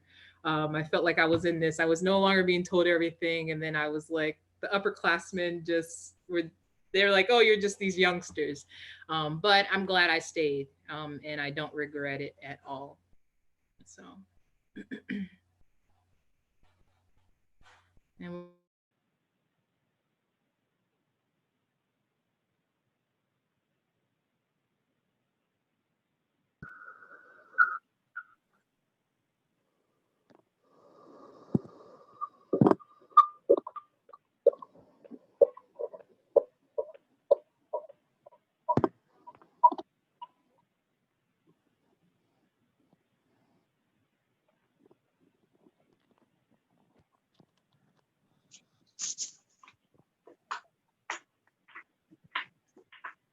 All right, ladies and gentlemen, we are back in the plenary session. We'll give ourselves about 30 seconds for everyone to join us. Wasn't that a fantastic career day? I think I went to several rooms. I heard engineers. I heard agriculture scientists. I heard teachers. I heard cybersecurity. I heard dentists. So that was just absolutely phenomenal. So the next voice that you'll hear will be our astronaut and main speaker. Major General Charles Bolden, again, is a decorated U.S. Marine Corps aviator. He flew A-6s in Vietnam. He has over 100 combat missions. He then went to become a test pilot, and then went to the astronaut program. One of his mentors was the late Ron McNair. His son is an aviator. He's a family man, a mentor to all of us, and he's the former director of NASA. So with no further ado, we will go to Major General Charles Bolden. Thanks very much, and hello to all of you. I was so glad to have an opportunity to skip around to a few of the breakout sessions. And as I was telling the kids in the middle school group, that was the smart group. So glad I had a chance to drop in on all of you. I will join all the other speakers earlier today in saying how much we appreciate your taking the time to spend this time today, getting an opportunity to hear about people who have done some of the things that you may want to do. I don't want to talk a lot because I want to try to get to the questions that you may have for me. But I thought I would start by just telling you how I ended up doing what I'm doing now. And for those of you who don't know, I am wearing a NASA bike shirt. I ride a bicycle for exercise now. I don't run anymore because of my knees, but I ride my bicycle and I try to ride every day. And this is my NASA bike shirt. I happen to be in Cape Canaveral, Florida right now. So I'm not at home. We live outside of Washington, D.C. in a place called Crystal City, Virginia, or Arlington, Virginia. But I came down for the scheduled SpaceX launch that was supposed to happen tonight, but now will probably happen tomorrow night. And it's a very special time for me because one of the crew members, the pilot on the crew, is Victor Glover, who looks like all of us. Victor, I think some of you who were on earlier may have seen the video about him with his family. But Victor and the other 3 members of his crew are down here in quarantine and over at the Kennedy Space Center, and they're all anxious to go fly tomorrow. But anyway, so that's what I'm doing here, and I'm really excited about it. I grew up in Columbia, South Carolina. Now, I'm not sure whether any of you on the line are from South Carolina at all. Hopefully there's somebody there. But when I grew up, the schools were segregated. They weren't the way they are today. So black kids went to one set of schools and white kids went to another set of schools. One of the things, though, that was, I guess, a misconception about it was that our education wasn't very good. You've heard several of the speakers earlier today talk about the quality education they got from historically black colleges and universities. And I would say the same thing. Although our schools were segregated, our teachers were really devoted and dedicated to us. And so I got a pretty good education growing up in South Carolina. There was one thing, though, that changed my life when I was 12 years old. So for some of the middle school kids, when I was in 7th grade, I saw a program on television called Men of Annapolis, and it was about life at the Naval Academy. Now, Matt has mentioned to you all several times about the Naval Academy, and I know we have at least 2 midshipmen on the line here, but I went to the same school they went to. My wife went to a historically black college. She went to Spelman College in Atlanta, Georgia, as did my daughter. But my son and I we ventured off and we went to the Naval Academy, and both ended up coming into the Marine Corps and both ended up as aviators. But I saw this program called Men of Annapolis about life at the Naval Academy. I had no idea, no clue what the Navy did or what it was like. I just loved the way the campus looked. I loved the uniforms. They would wear these high collars and everything and all formal. And so I decided that's where I want to go to college. And that's what I started working on from the age of 12. I had to get you had to get an appointment from either your senator or from your congressional representative, and everybody was eligible for an appointment from the Vice President of the United States. So I wrote to all of them. But back then, my two US senators and my congressional representative made it very clear to me that they were not going to appoint a black to the Naval Academy. So my hope became getting an appointment from then Vice President Lyndon Johnson. However, unfortunately for me, my senior year in high school, President John Kennedy was assassinated and Lyndon Johnson became the president. So I tell you all that to say, so on the day that President Kennedy was assassinated, it was a really, really dark day for a lot of reasons. For me, losing a president, but also because I knew that it probably meant I was not going to get to go to the Naval Academy because I wasn't eligible for a presidential appointment, and Vice President Johnson became the president. But I did something that my mom and dad encouraged me to do, and you've had several of the speakers today encourage you to do. I really wanted to go to the Naval Academy. I was passionate about it. And they said, if you want to go, write the president and tell him you want to go. And so I did that. I took a piece of paper and a pen and I wrote a letter to President Lyndon Johnson. And I said, Mr. President, you and I have been talking through letters for a number of years now. And I know I'm not eligible for an appointment to the Naval Academy from you, but I really, really, really want to go there. Can you help me? Never heard from him, but within a few weeks, a Navy recruiter showed up at my door and asked for me, said, hey, I understand you want to go to the Naval Academy. A few weeks later, the president sent a retired federal judge around the country looking for young Black men and Hispanic who were interested in going to the service academies. Women were not admitted at that time, so they were only looking for young men. And by virtue of doing all that, I ended up getting an appointment from Congressman William Dawson in Chicago, Illinois. And I went there. And when I left high school, there were two things that I knew, absolutely knew I would not do. I was definitely not going to fly airplanes because that was inherently dangerous. Got that, Matt? No way in the world I was going to fly airplanes. And Vice Admiral Davis, that's all he ever wanted to do. I had no desire to get anywhere close to an airplane. The second thing I was not going to do was I was not going to be a Marine because I thought Marines were crazy. So with those two things that I knew I was not going to do, I started my time at the Naval Academy. And my first year, my company officer or mentor or advisor happened to be a young Marine Corps major who was an infantry officer. And he impressed me unbelievably. He was like my dad. He was really tough, but unbelievably fair. And so 4 years later, when it was time to graduate, I said, you know, I can do anything I want to do. I can sail ships. I can probably go fly airplanes, but I don't want to do that. I want to be like him. His name was Major John Riley Love. And I said, I want to be like him. I want to be a Marine. So I chose the Marine Corps because of the impression that a person had made on me. Some of you are going to do the same thing in your lives. You're going to choose to be a teacher or a dentist or a doctor or a lawyer or an aviator because of somebody in your life that impressed you. Once I came into the Marine Corps, going through my first 6 months of training to learn how to be a rifle platoon commander, an infantry officer, I found I didn't like crawling around in the mud.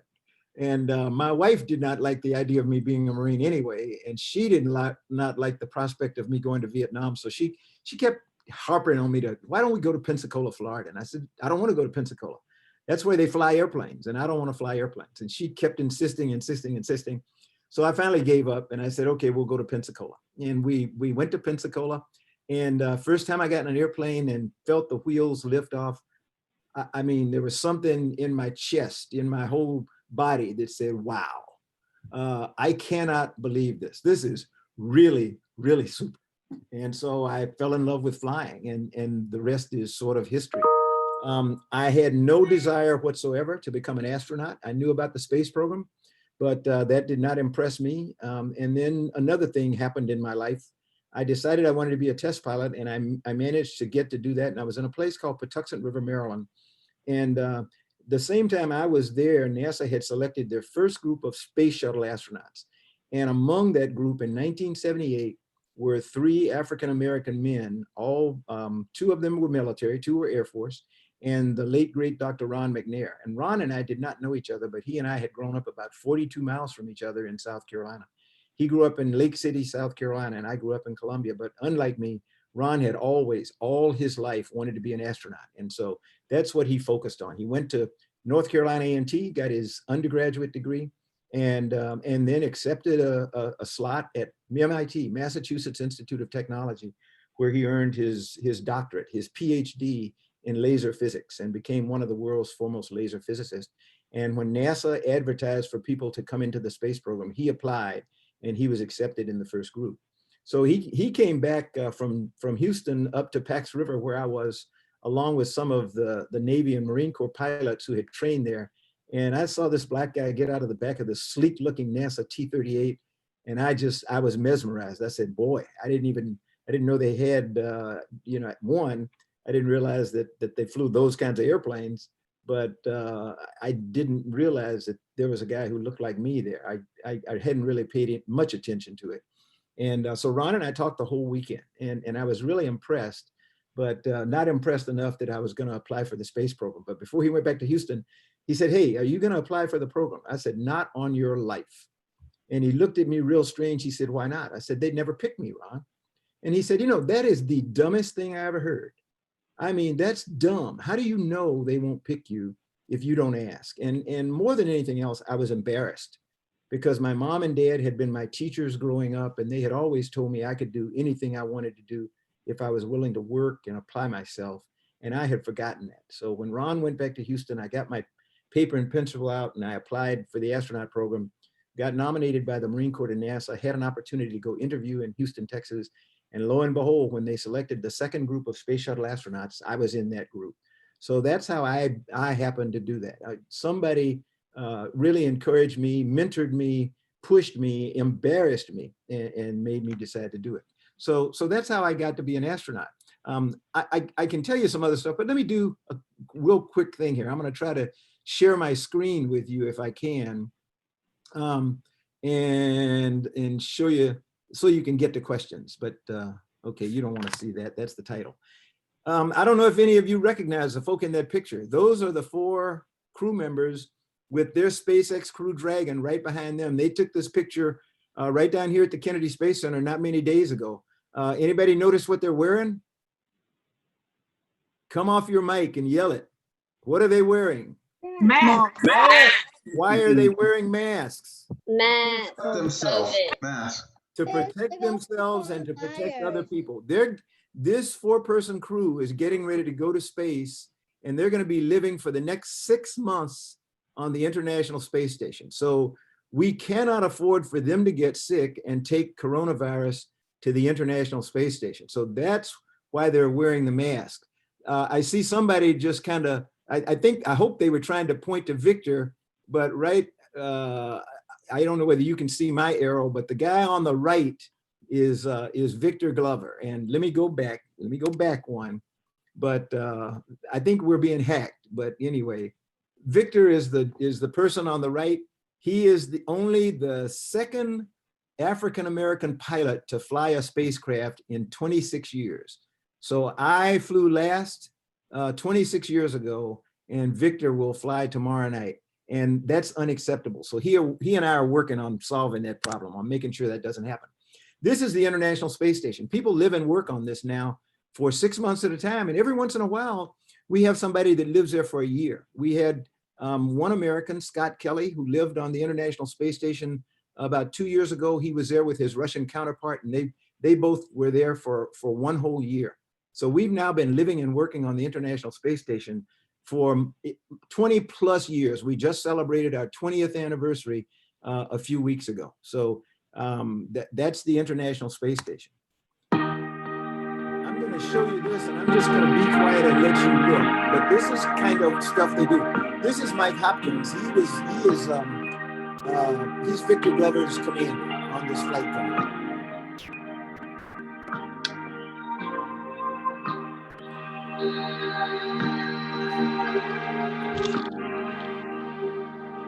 That's Scott Kelly. He lived on the space station for a year.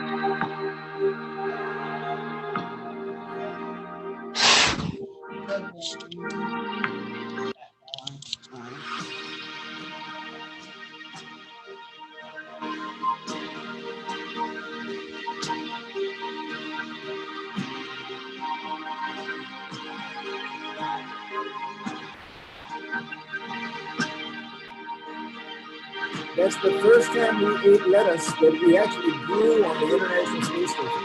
So they now grow a lot of their own food: beans, lettuce, tomatoes, little cherry tomatoes.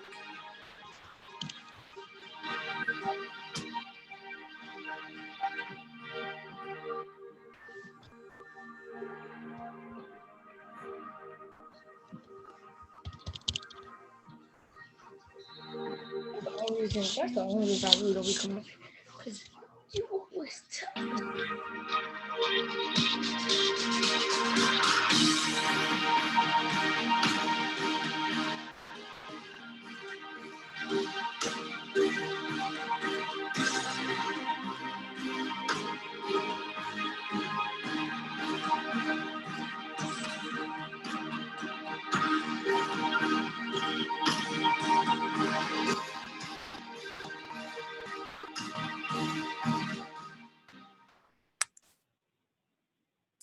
This is our planet. And a couple of things for some of you who think you want to live on Mars. I'm a big fan of Mars, and I want to go to Mars one of these days. I do not want to stay there. This is the only planet in our solar system that we know can sustain life today. We study places like Mars and Venus, and we're now beginning with telescopes like the Hubble Space Telescope and the soon to be flown James Webb Space Telescope. We're trying to learn about Earth-like planets in other galaxies and other solar systems. So one of these days we may find another planet that's like our own planet Earth, but this is our planet Earth and we have to take care of it, because right now it's the only place that we know of that can sustain life the way that we know it. Anybody know what that circle is, that ball going around Earth? Anybody want to The moon. That's our moon. And because we're looking at it through a camera that's 1.5 million kilometers away from Earth, I voted for you already. you're actually seeing what we call the backside of the moon. The moon goes around Earth. It rotates on its own axis, just like Earth does, but it rotates on its axis once every 28 days. So as it goes around Earth, we only see one side of it. So the lit side of the moon that we see all the time is the only side we see, because it's rotating slow enough that we never get to see the backside. So you're getting to see the backside of the moon here. So I think that's my my little slideshow. I'll get back to you. Couple of things. I hate giving advice, so don't take this as advice. Take this as what I learned myself. Okay, 3 things my mom and dad taught me. Like I said, my mother was my middle school librarian. I was her library assistant. My father was my high school football coach. And like I said, he was really tough. I was a quarterback, not very good. So I was the 2nd string quarterback. So I played for my dad in high school. And he had a saying, it's not the size of the dog in the fight, but the size of the fight in the dog. So for some of you who may be a little bit smaller than the average bear, don't worry about it. I was just like you. I was 4 feet 11 and I weighed 84 pounds when I went to 9th grade in high school. I'm not much bigger than that nowadays, but anyway, so study really hard. I think several of the speakers have said that today. Study, study, study.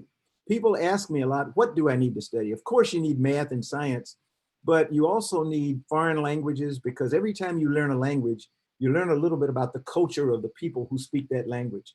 You need to understand history, particularly for us, for people of color. We have to understand our history, otherwise we're destined to repeat it, and we cannot do that. We're in a critical time of our lives right now, all of us, as we suffer through this COVID pandemic, but also a period of awakening on the part of a lot of people about social and racial injustice. And we have to know our history so that we can be champions to make sure that the world of the future is not the same as the world of today. So study really hard. Second thing is work really hard. And when I talk about working, what I really mean is practice. Just practice, practice, practice. For those of you who are athletes or dancers or singers, you wouldn't think about going into a performance without practicing and practicing and practicing. Your coaches tell you all the time, you got to practice, practice, practice. You got to work hard if you want to be a champion. Why would you think you can go in the classroom and be good without working hard at it? So when you go to the classroom, work really hard at the subject matter so that you try to become the best person in the world in that particular subject. You may not be, but at least by trying, you'll be better off than most people. And the final thing is never, ever, ever be afraid of failure. Failure is a part of life. Many of us will tell you, many of us adults will tell you, some of our greatest lessons were learned through our failure.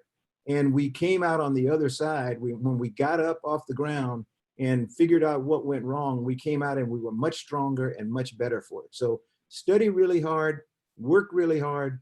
Don't ever be afraid of failure. You can do anything you want to do. You just have to set your mind to it.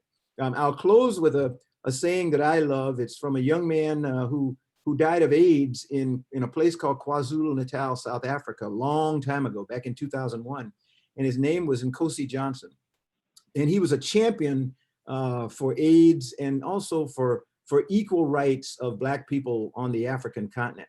But before he died, he met with an American writer who noticed that he was always smiling and always upbeat and never cried out in pain, never said anything about himself, was always giving people direction, always trying to help other people. And although he died at the age of 12, when this writer, Jim Wooten, talked to me, he said, Nkosi, I don't understand. He said, you're never sad.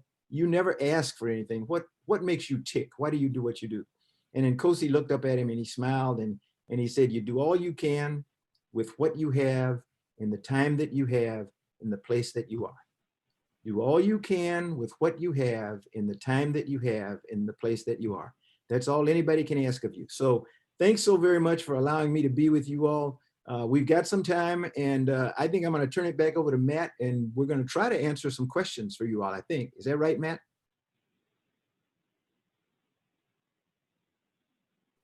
Yes, sir. We're going to go to question and answer. And when you ask your question, please state your name and your age so that we get your first name only and your age so that we know who you are. And then, sir, as you answer the questions, we have Dr. Warwick on the line and Vice Admiral Brewer and Vice Admiral Davis, sir. So we have a cadre to respond to the questions. But children, it's our honor to have Astronaut Bolden. So we're open up for questions. Don't forget, he said you can ask it to any of the four of us. They don't all go to me. I'm going to put Admiral Brewer to work if nobody asks him a question. Yes, sir.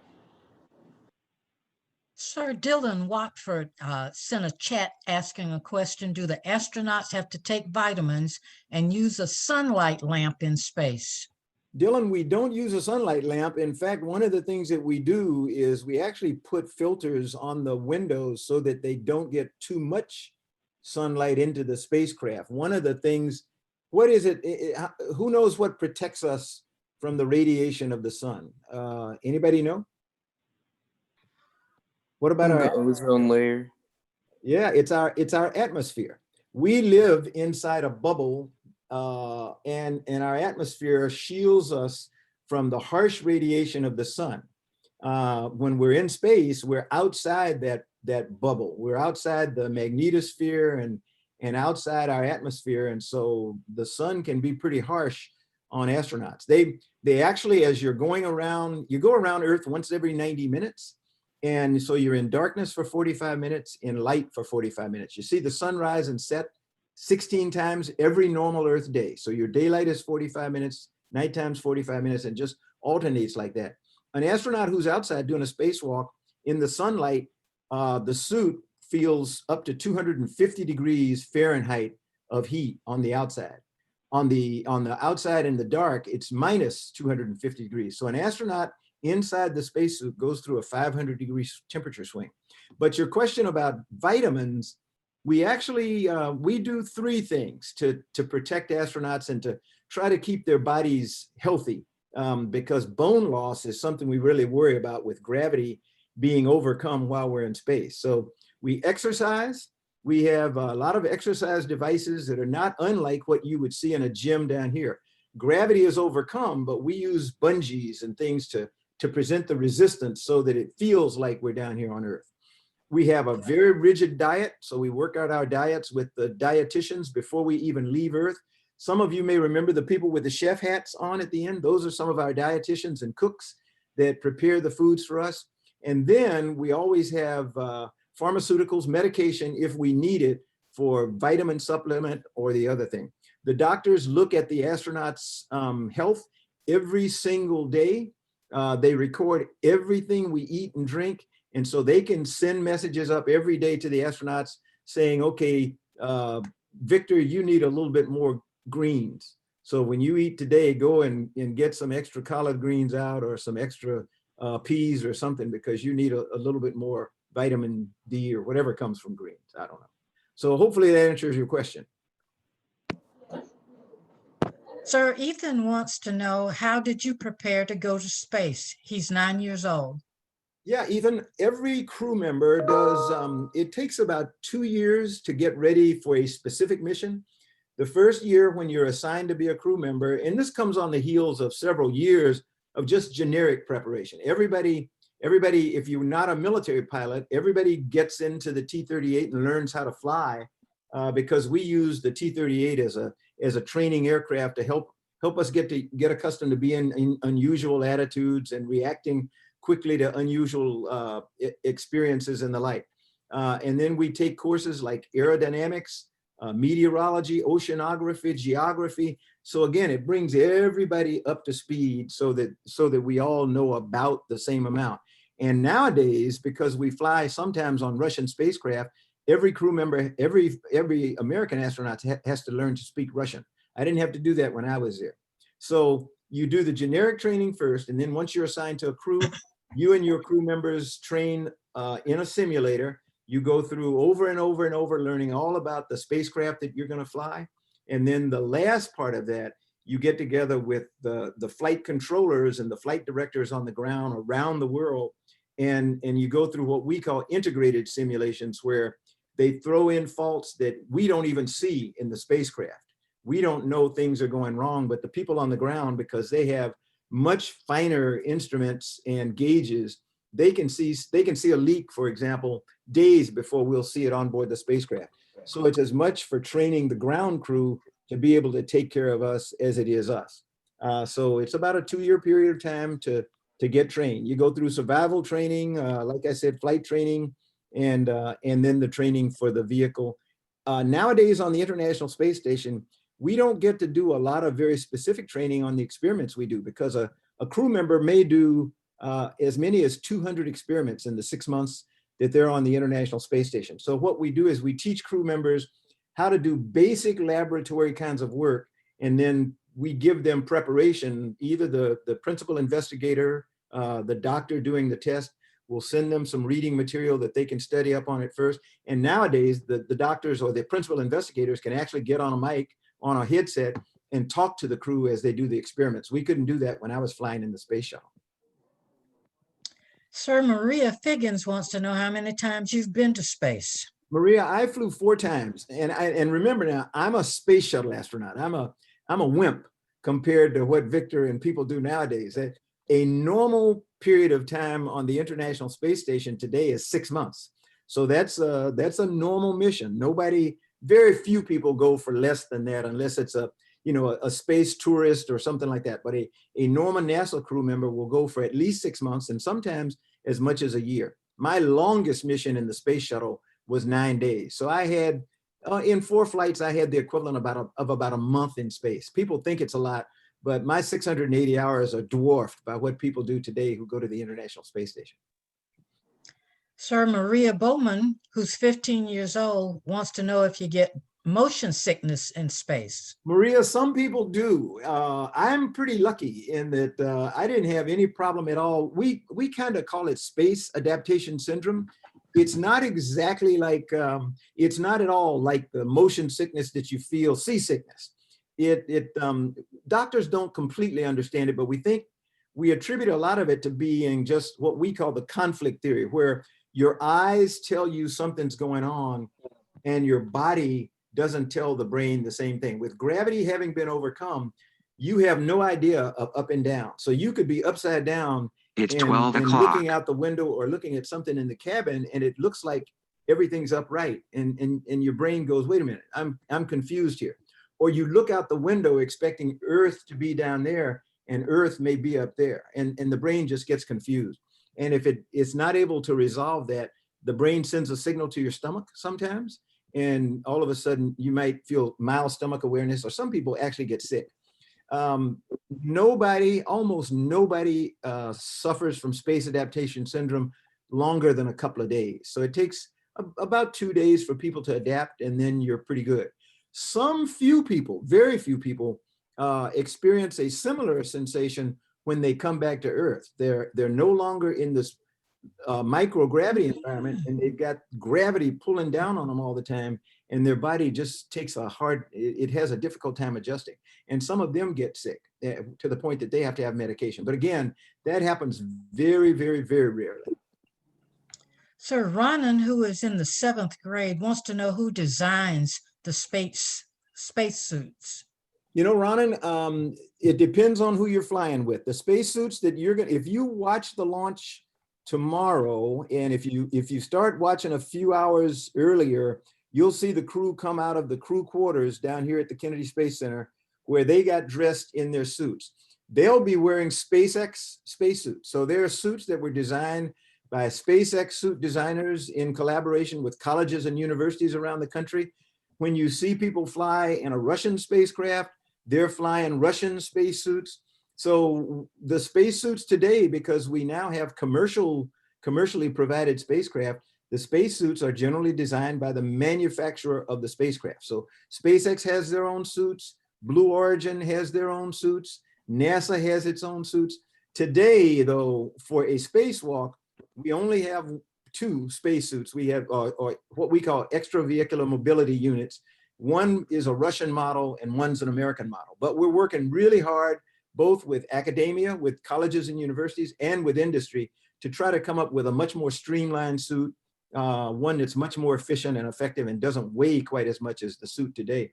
Today's spacesuit weighs about 300 pounds down here on the ground. The good thing is when you're in space, it doesn't weigh anything because you're weightless. So, you know, you can get around, but it's still a 300-pound suit. It's really bulky and not easy to work in. Sir, Andrea, who's 16 years old, says that since there are a lot of developments being made in space exploration and space travel, what do you project will be the best track to becoming an astronaut in the near future? The absolutely greatest thing about today, was that Angela? Andrea? Andrea. The best thing about today, and all of you on this session today should know, any one of you that wants to be an astronaut can become one, because there are any number of avenues for you to get there. You may not want to go in the military. And in fact, most of NASA's astronauts today, more than half of NASA's astronauts today, are not military people. They're not the old kind of astronaut that used to be a test pilot. We have doctors, we have engineers, some pilots, some flight officers, or what we in the Navy and Marine Corps call naval flight officers. But a lot of the astronauts today, at least from the United States, are scientists and medical doctors and researchers.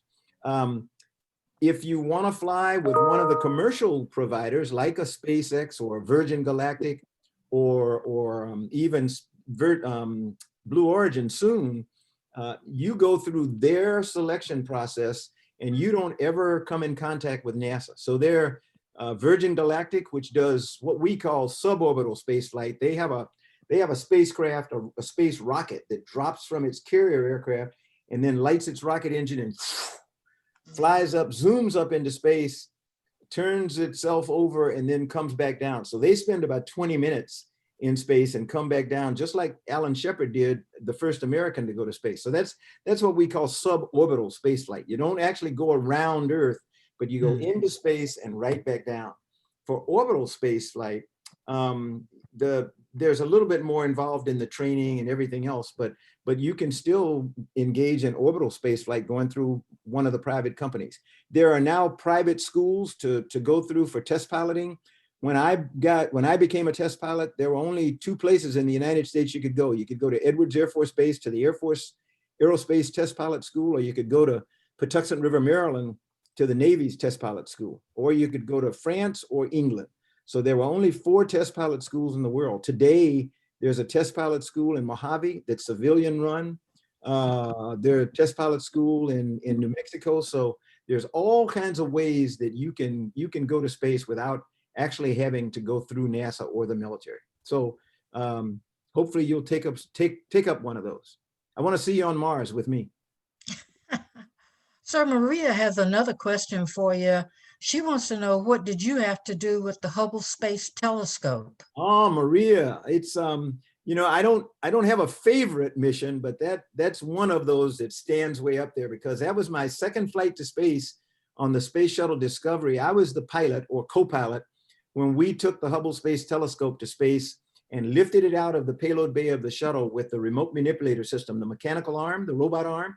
We lifted it out and got it all configured and then released it and put it into space in 1990. So Hubble has been in space now for 30 years because we've done 5 Hubble servicing missions, which means we've sent astronauts up and they've changed out components. We've actually changed out almost everything, every part of Hubble that was on the original Hubble Space Telescope. It's really an observatory. It's multiple telescopes, but it has 6 brand new instruments in it.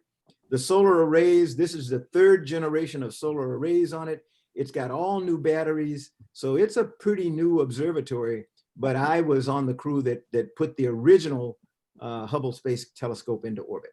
And I'm very proud of that. Sir, Ronan is very interested in knowing, do you work with astrophysics as well as math and engineering? Ronan, I got to get some of the engineers on here to answer. I work around astrophysicists. They're too smart. Those are, remember I told you, nowadays more than half of the astronauts, the NASA astronauts, are no longer pilots. Pilots like me, we're good at what we do. We know how to fly airplanes and we're smart, but the engineers and the scientists and all the PhDs that we worked around, they're really smart. And so I flew with a couple of astrophysicists several times, and they just kind of dwarf you. One of the reasons when I went down for my interview in Houston in the winter of 1980, I came back and I told my wife, there is no way in the world I'm going to get selected to be an astronaut. There are too many smart people in the world. And I had interviewed, we interviewed 200 people. NASA goes through thousands of applications, and they pick 200 people to bring to Houston to interview over a 2-week period of time. Now, a lot of psychological evaluation, medical tests, and everything else. I went down with 20 and 19 others in my group. And I mean, guys and girls with degrees from up here around their neck all the way down to their fingertips. And I didn't think I would compete, but I did pretty well. And I'll tell you why. It always, and I'm trying to remember, I was in one of your sessions and one of the speakers said, always carry a pen and paper and always ask lots of questions. I will add, never, ever, ever be embarrassed or ashamed to speak up. When I went through my astronaut session, my week of evaluation, the highlight of the week was a 2-hour interview. You stood at one end of a big green table, and there were people all around the table who represented the engineering community, the astronaut office, human capital, personnel people and everything. And you talk to them for 2 hours, and they ask you all kinds of off the wall questions. And having sat on a selection board now, I can tell you, we didn't have any doubts about people's technical qualifications. What we wanted to find out in the interview was, how do they present themselves? Are they poised? Are they confident? Will they represent NASA well? Matt will probably tell you, even in the Navy, Marine Corps, when you get ready to go into a school as an instructor, one of the things that you get groomed on is, they call it charm school, and they want you to be able to talk to your students and communicate effectively with them. So they were really looking to see how I communicated and how I responded when they asked what I would think maybe were stupid questions or trivial questions. But I think I did pretty well. So I ended up being selected. And I tell people all the time, my 8 years working for President Obama as the NASA administrator, I was essentially what you call the voice and the face of NASA. So people saw me and heard me all the time talking about the space agency and all the work we did. And I would always tell the people who work with me in NASA, don't ever let me embarrass you. Don't let me go out and say something that's not right. When you hear me go through my preparation, do not be embarrassed about raising your hand and say, sir, that's the dumbest thing I ever heard. That is not correct. I don't know who told you that, because I am going to go out and represent all of you. And you should all be the same way when you're in positions of authority. Tell people, don't let you go out and look stupid. If you will almost never be the smartest person in the room. That's not what's important. What's important is for you to be smart enough to know that you need to have really smart people around you to help you run your organization. I'm going to ask Admiral Brewer here. Admiral Brewer, on your ship, your ships, what would you have been if you thought you were the smartest person on the ship? How do you think your ships would have done? Not very well. Because, one of the things that I always said is that you're only as good as the people who work for you. And my philosophy is very simple. There are two types of leaders. There are ladder builders and there are ladder climbers. The ladder climbers are people who really focus just basically on themselves and their own personal accomplishments.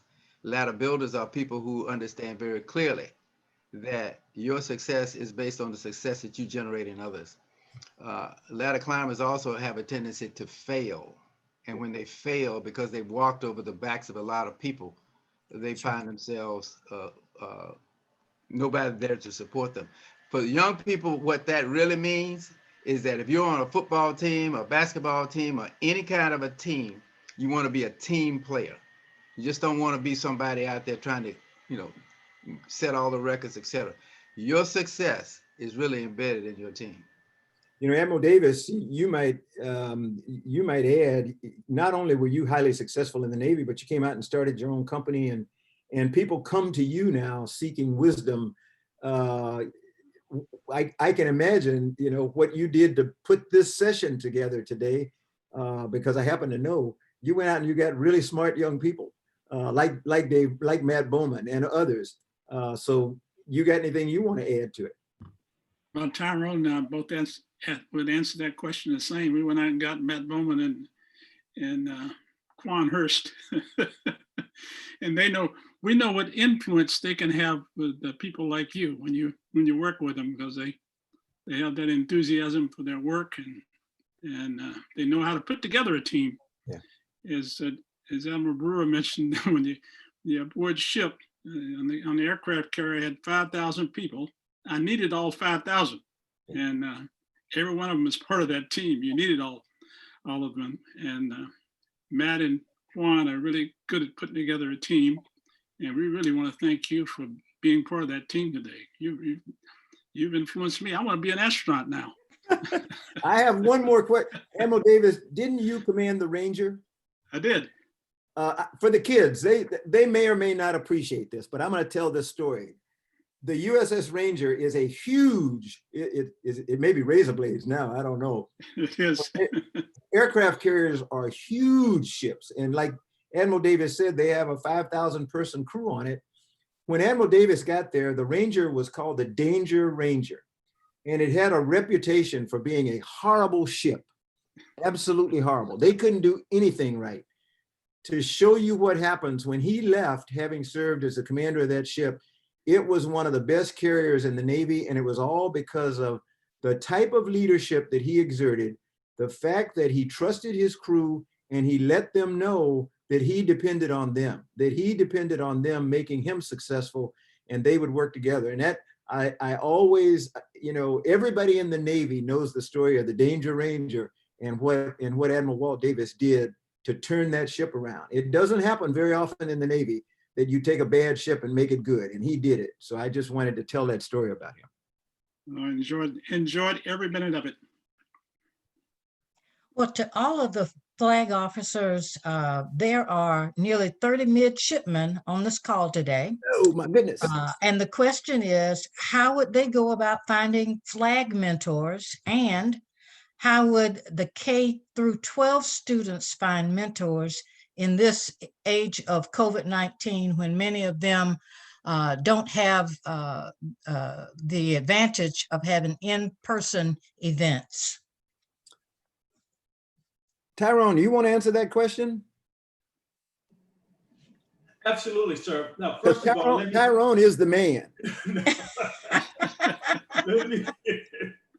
let me say this, that this virtual community that we're doing today, these are really great opportunities to do so. What I would encourage all of the young people, where it is age appropriate, please join some of the different groups that are online, the educational groups that exist out there. And again, I think that connecting with professional organizations, we have a sustained mentoring program with BEYA Stars and Stripes that's run by Vice Admiral Andy Wins, as well as Jesse McCrary. That is one great place to tie in and to continue these kind of opportunities. Lastly, we have a book up called Becoming an Engineer. If you check your feed, check into that and follow blackengineer.com. we will have more and more resources available for young people to stay engaged during this pandemic. But the internet is a great way for us to stay together until we're able to see and meet each other in person again. And the only thing I'll add for the midshipmen, since you asked the question, even in COVID, we're going to have another astronaut convocation coming up next year.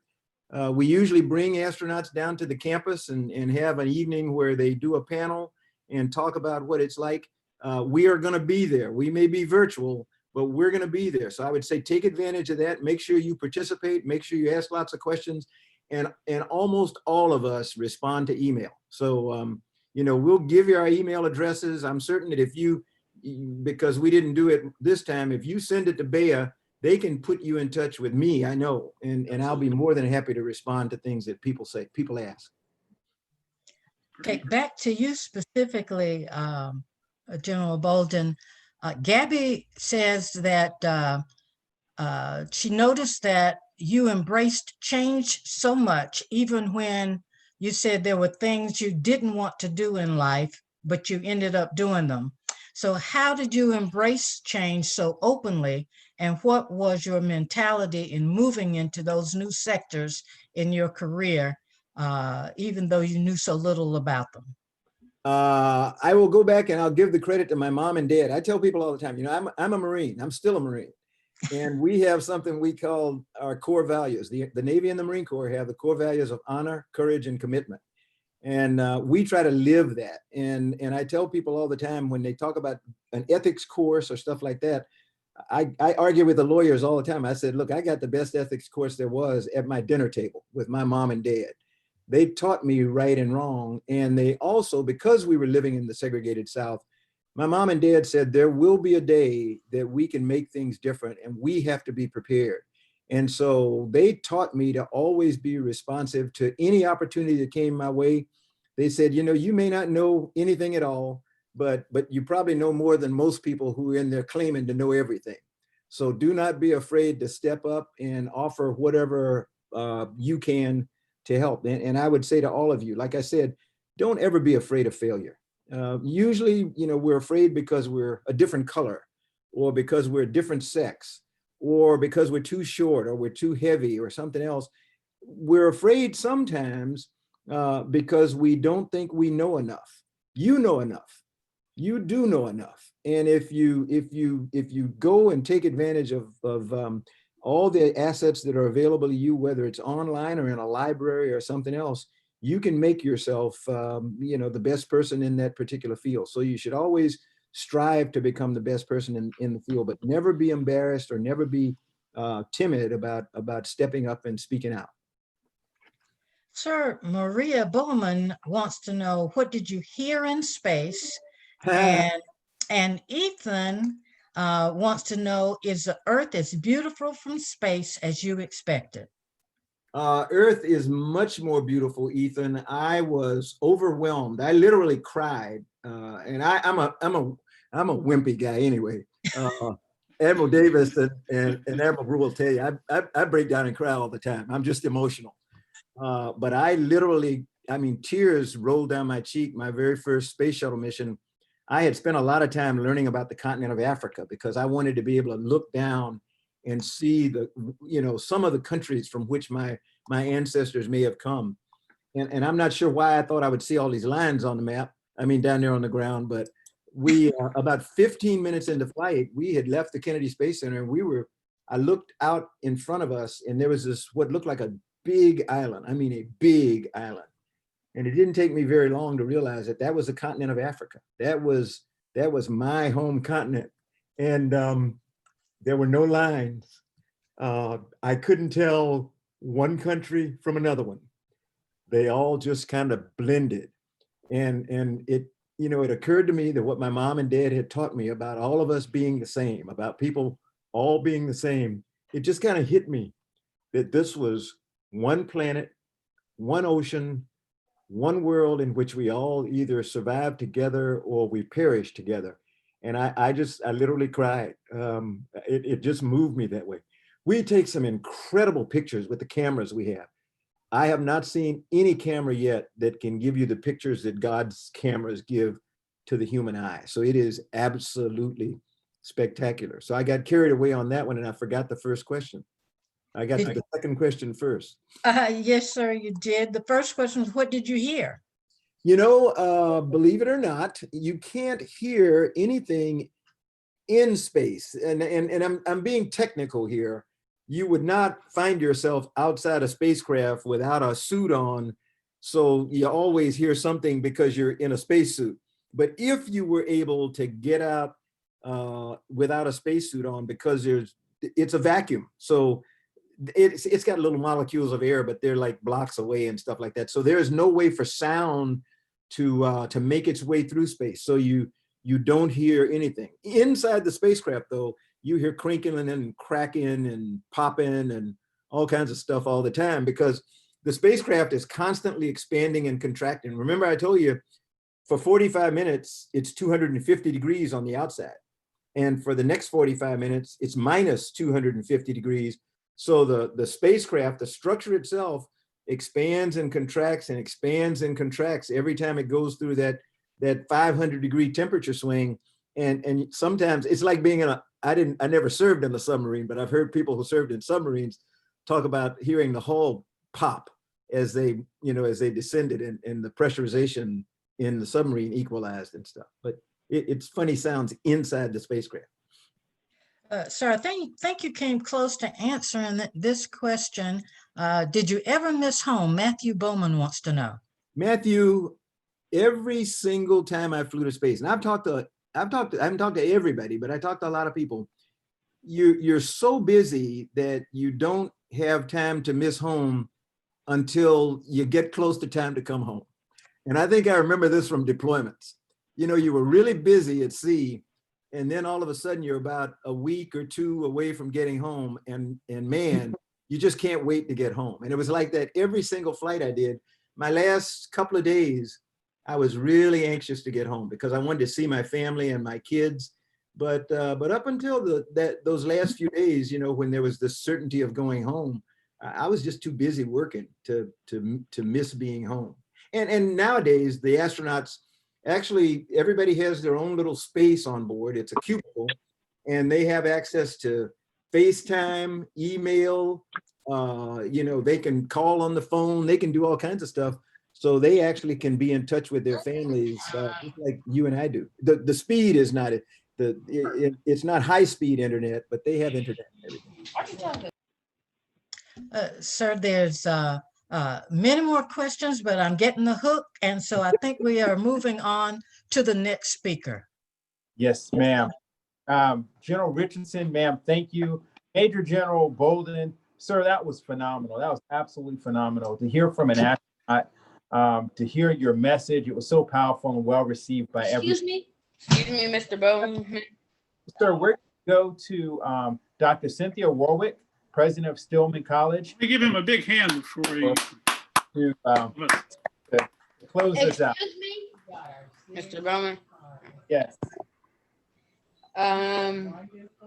What college degree do you have?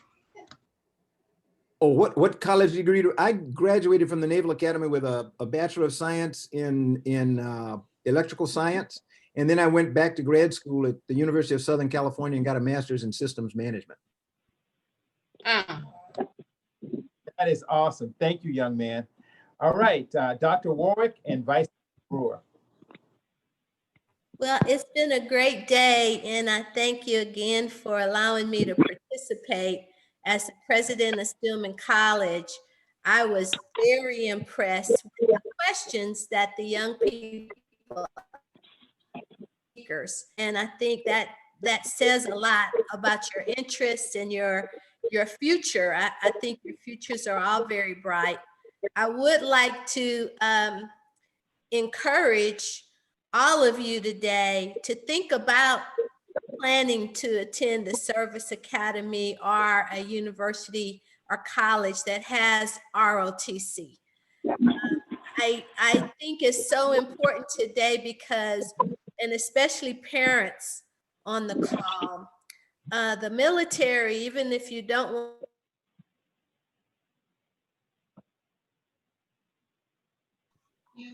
Hello?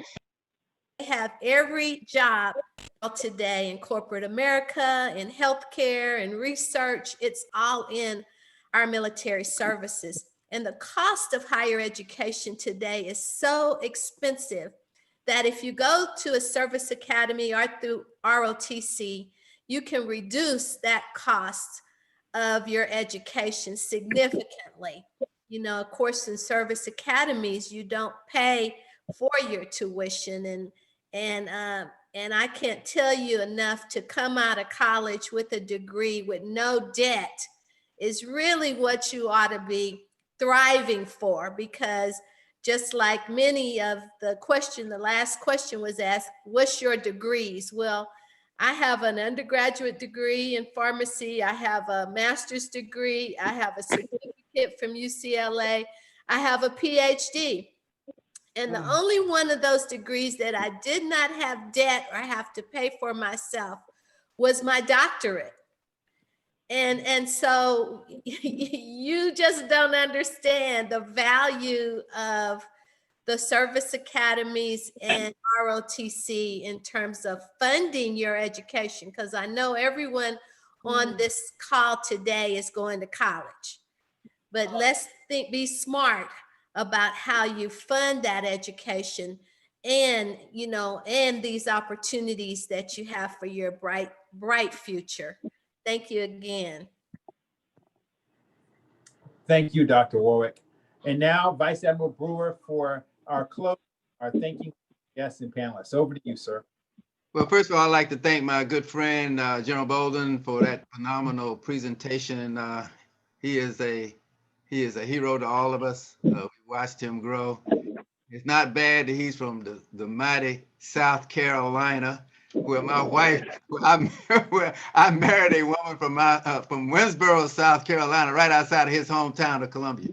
So I know that culture very well, and they are all successful. My wife also is has her doctorate degree as well. So it must be something in that water down there in South Carolina. Young people, I just want to say this, that what you heard today is wisdom. And don't ever forget that. There's knowledge, there's a lot of things, but then the one thing that separates people, successful people, from people who are not successful is wisdom. And what does wisdom mean? Wisdom means not only do you have knowledge, but you got common sense. And don't ever forget that, common sense. I know a lot of smart guys who, frankly speaking, could quote chapter and verse when it came to formulas, etc., but couldn't think their way out of a paper bag when it came to common sense. And that is what makes great leaders: wisdom, common sense, being able to relate to other human beings, as I talked about ladder builder and ladder climber. Now, I want to leave y'all with one question, and then I'm going to leave you with one quote. Okay. One question is, what is the world's most powerful computer? I want to see it in chat. What is the world's most powerful computer? All right. The brain, the human brain, is the world's most powerful computer. Anyway. Somebody said smartphones, not quite. But anyway, so the bottom line is, use your brain. If you use your brain and you maximize the capacity in your brain, then you will be successful. Now, your brain needs food in order to perform. And so I'm going to leave you with this one quote. If I read, I will succeed. I want you all to say that to yourselves. If I read, I will succeed. Because when you read, you are feeding your brain. And your brain will be able to reach out and grab information and knowledge and relate to experiences simply because you are reading. And like you've already heard, you do not have to read just textbooks. You should read books, period. And you will also begin to understand who is successful, who's not successful. You will get perfect examples of people who you should emulate and people who you should avoid. And you will also be able to relate those situations to current leadership. But more importantly, as you grow, as you finish high school, as you finish college, you will need the most successful students when I was in college were the students who read.